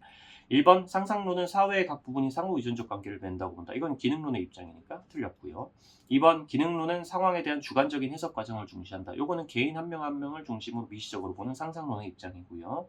3번 갈등론은 지배 집단과 피지배 집단 간 대립과 투쟁을 사회 변동의 원동력으로 본다. 이게 갈등론의 전형적인 설명 내용이죠. 4번 기능론은 갈등론과 달리 사회 질서와 안정의 중요성을 경시한다라는 비판을 받는다. 기능론은 갈등론이랑 다르게 사회 질서 안정의 중요성을 중시하죠. 경시하는 게 아니라 바꿔줘야 됩니다. 5번 갈등론은 상상론과 달리 지배 집단의 이익을 대변하는 논리로 활용될 수 있다. 오히려 지배 집단의 이익을 대변하는 논리로 활용될 수 있다는 비판을 받는 거는 갈등론이 아니라 기능론입니다. 기능론은 좀 비속어를 쓰자면 대가리 꽃밭이에요. 기본적으로 사회는 조화와 균형을 가지고 있다. 이 사회를 굳이 바꿀 필요는 없어. 조화와 균형이 있는 상태 그대로 유지하면 되는 거야. 병만 안 걸리면 돼. 이렇게 얘기하는 거는 지금 이 사회를 지배하고 있는 지배 집단의 이익을 대변하고 보수주의적 성향을 가지는 것이 아니냐. 이런 비판을 받을 수 있게 됩니다. 이 기능론이라는 게 그런 특징을 가지고 있다는 거죠. 그러면 5번도 틀린 선지가 되는 거죠. 자, 마지막 문제 20번입니다. 다음 자료에 대한 옳은 분석만 보기에서 고른 것은 각국의 부양 인구는 T년에 비해 T 플러스 100년의 절반으로 감소를 했다라고 지금 얘기를 하고 있죠. 이거 되게 중요합니다. 그렇죠? 어차피 유분호총 가지고 뭔가 이 비율을 만들어내는 문제가 될 텐데 오른쪽에 일단 그려놓죠. T년이랑 T 플러스 100년이랑 있답니다. T 플러스 100년이랑 이렇게 있답니다. 그리고 유소년 인구, 부양 인구, 노년 인구, 총인구 이렇게 표를 빠르게 그려보죠. 부양 인구가 절반으로 감소했다는 걸 보면은 부양 인구를 100이라는 기준값으로 잡아줄까라는 생각이 좀 들기도 하고, 두 시기의 총부양비는 60으로 동일하다라는 표현이 나와 있는 걸 보면은 이 총부양비란 거에 대한 이해가 확실히 필요합니다.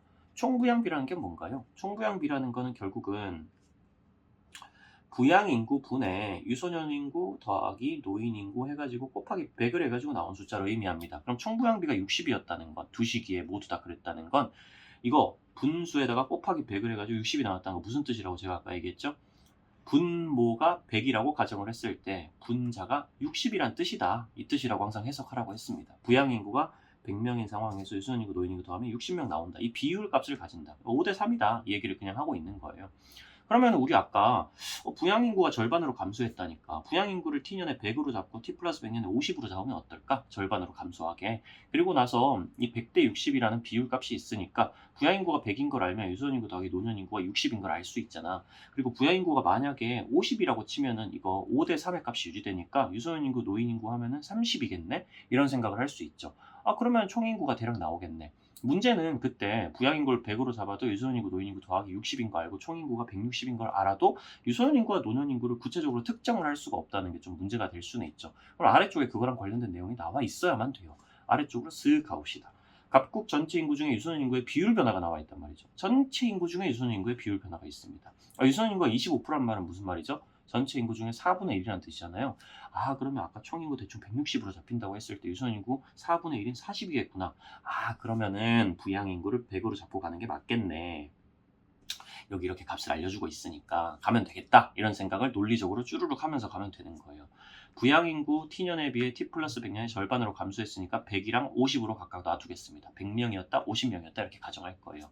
총부양비가 60으로 동일했다고 하니까 100대 60이라는 부양 인구와 100이라면 유소년 인구 더하기 노인 인구는 60이라는 뜻이니까 비율상으로는 5대 3이라는 값을 가지고 있다고 보면 되겠고, 5대 3이니까 여기서는 유소년 인구 더하기 노인 인구가 60이었을 겁니다. 그러면 총 인구는 160이 나올 거고요.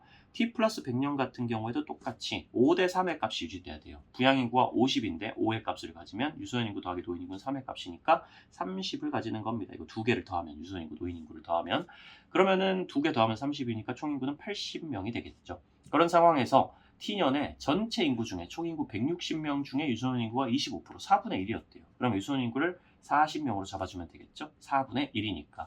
그럼 노인 인구는 유소년 인구, 노인 인구 더하면 60명이라고 아까 잡아놨으니까 20명이 될 거고, t 플러스 100년 같은 경우에는 12.5%랍니다. 이거는 외우고 계셔야 돼요. 12.5%는요 여러분 8분의 1이에요. 왜? 25%가 4분의 1이잖아요. 근데 12.5%는 25%의 절반이죠. 그러니까 8분의 1이 되는 겁니다. 아, 8분의 1인 상황이야. 근데 전체 인구를 80명으로 잡아놨네? 너무너무 예쁘네. 80명의 8분의 1은 유소년 인구가 10명이란 뜻이겠지? 이렇게 잡아주면 되고, 유소년 인구, 노인 인구 더하면 30명이라고 했으니까 노인 인구는 20명일 겁니다. 이렇게 잡아주면 이제 이 연도별로 유분오총이 다 나왔죠. 유소년 인구, 부양 인구, 노인 인구, 총 인구까지. 기억. T년 대비 T 플러스 100년의 유소년 인구는 30% 감소하였다. T년에서 T 플러스 100년으로 갈 때 유소년 인구는 30% 감소한 게 아니라 4분의 1이 됐습니다. 이건 30% 감소했다고 표현할 게 아니죠. 4분의 1이 된 거면 정확히는 75%가 감소를 하게 되는 거죠. 그렇기 때문에 틀린 선지. 니은 T년의 노년 인구와 T 플러스 100년의 노년 인구는 동일하다. 20, 20으로 똑같습니다. 왜? 부양 인구가 절반이라는 거, 이 2분의 1로 감소를 했다는 걸 정확하게 맞춰줬잖아요. 그러면 지금 여기서 여기로 넘어갈 때 이 시간을 넘어가지고 우리가 마음대로 인구를 비교해도 상관이 없는 겁니다. 그렇죠? 부양 인구가 100에서 50으로 줄었다는 기준값을 딱 맞춰줬기 때문에 이걸 가지고 나온 비율들도 서로 연도를 넘어서 비교할 수 있게 되는 거라고 생각을 하시면 돼요. 그러면 T년의 노년 인구와 T 플러스 100년의 노년 인구는 20명, 20명으로 동일하다라고 보시면 되겠습니다. 디귿, 유소년 인구와 노년 인구의 합이 전체 인구에서 차지하는 비율은 T년에 비해 T 플러스 100년이 높다. 이거 있잖아요. 사실은 총부양비를 동일하다고 설정해줬으면 당연히 알 수 있는 겁니다. 높은 게 아니라 같아요. 왜 그렇죠? 이거 잘 생각해 보세요. 어차피 총부양비라는 거는 부양인구랑 유소년인구 더하기 노인인구의 비율을 의미합니다. 그걸 알고 있다면 어차피 5대 3으로 부양인구 대 유소년인구가 부양인구 대 유소년인구 더하기 노인인구가 5대 3으로 비율이 나온다는 걸 총부양비 60에서 정해져 버린 건데, 그게 시기별로 바뀌지가 않는다면 어차피 5대 3이면은 전체는 8일 거고 8분의 3이라는 비율을 전체 인구 중에서 유소년 인구와 노인 인구가 가진다는 건데, 이 비율이 그냥 8분의 3이라는 뜻이에요. 8분의 3. 근데 총부양비가 시기별로 변하지가 않았기 때문에 이 비율은 유지된다는 겁니다. 그럼 T년에 비해서 T 플러스 100년이 높다라고 하면 안 되죠. 그냥 같은 거죠. 총부양비의 뜻을 안다면 당연히 알 수 있는 선지입니다. 빠르게 풀 수 있는 선지. 그럼 정답 니은, 리을이 무조건 되겠네요. 가에 뭐가 들어가 있는지 보니까 T년에 비해서 T 플러스 100년에 나타난 변화를 설명하고 있는 게 가입니다. 유소년 부양비는 절반으로 감소하고 노년 부양비는 2배가 되었다. 유소년 부양비는 부양인구분의 유소년 인구를 뜻하죠. 해봅시다. 부양인구 100분의 유소년인구 40. 요게 T년의 유소년 부양비. 여기다 곱하기 100을 하면 40이라는 숫자가 나올 텐데 그게 유소년 부양비입니다. 여기도 똑같이 부양인구분의 유소년인구 50분의 10. 이렇게 딱 해주면은 요게 지금 어차피 곱하기 100은 둘 다 해줄 거니까 이 분수 상태에서 비교를 해보면은 100분의 40이면은 50분의 20이기도 하잖아요. 그러면 2분의 1로 감소한 거 맞네요. 절반으로 감소한 거. 노년 부양비는 2배가 되었다. 노년 부양비도 해봅시다. 노년 부양비는 부양인구분의 노인인구 곱하기 100. 100분의 20. 여기는 50분의 20.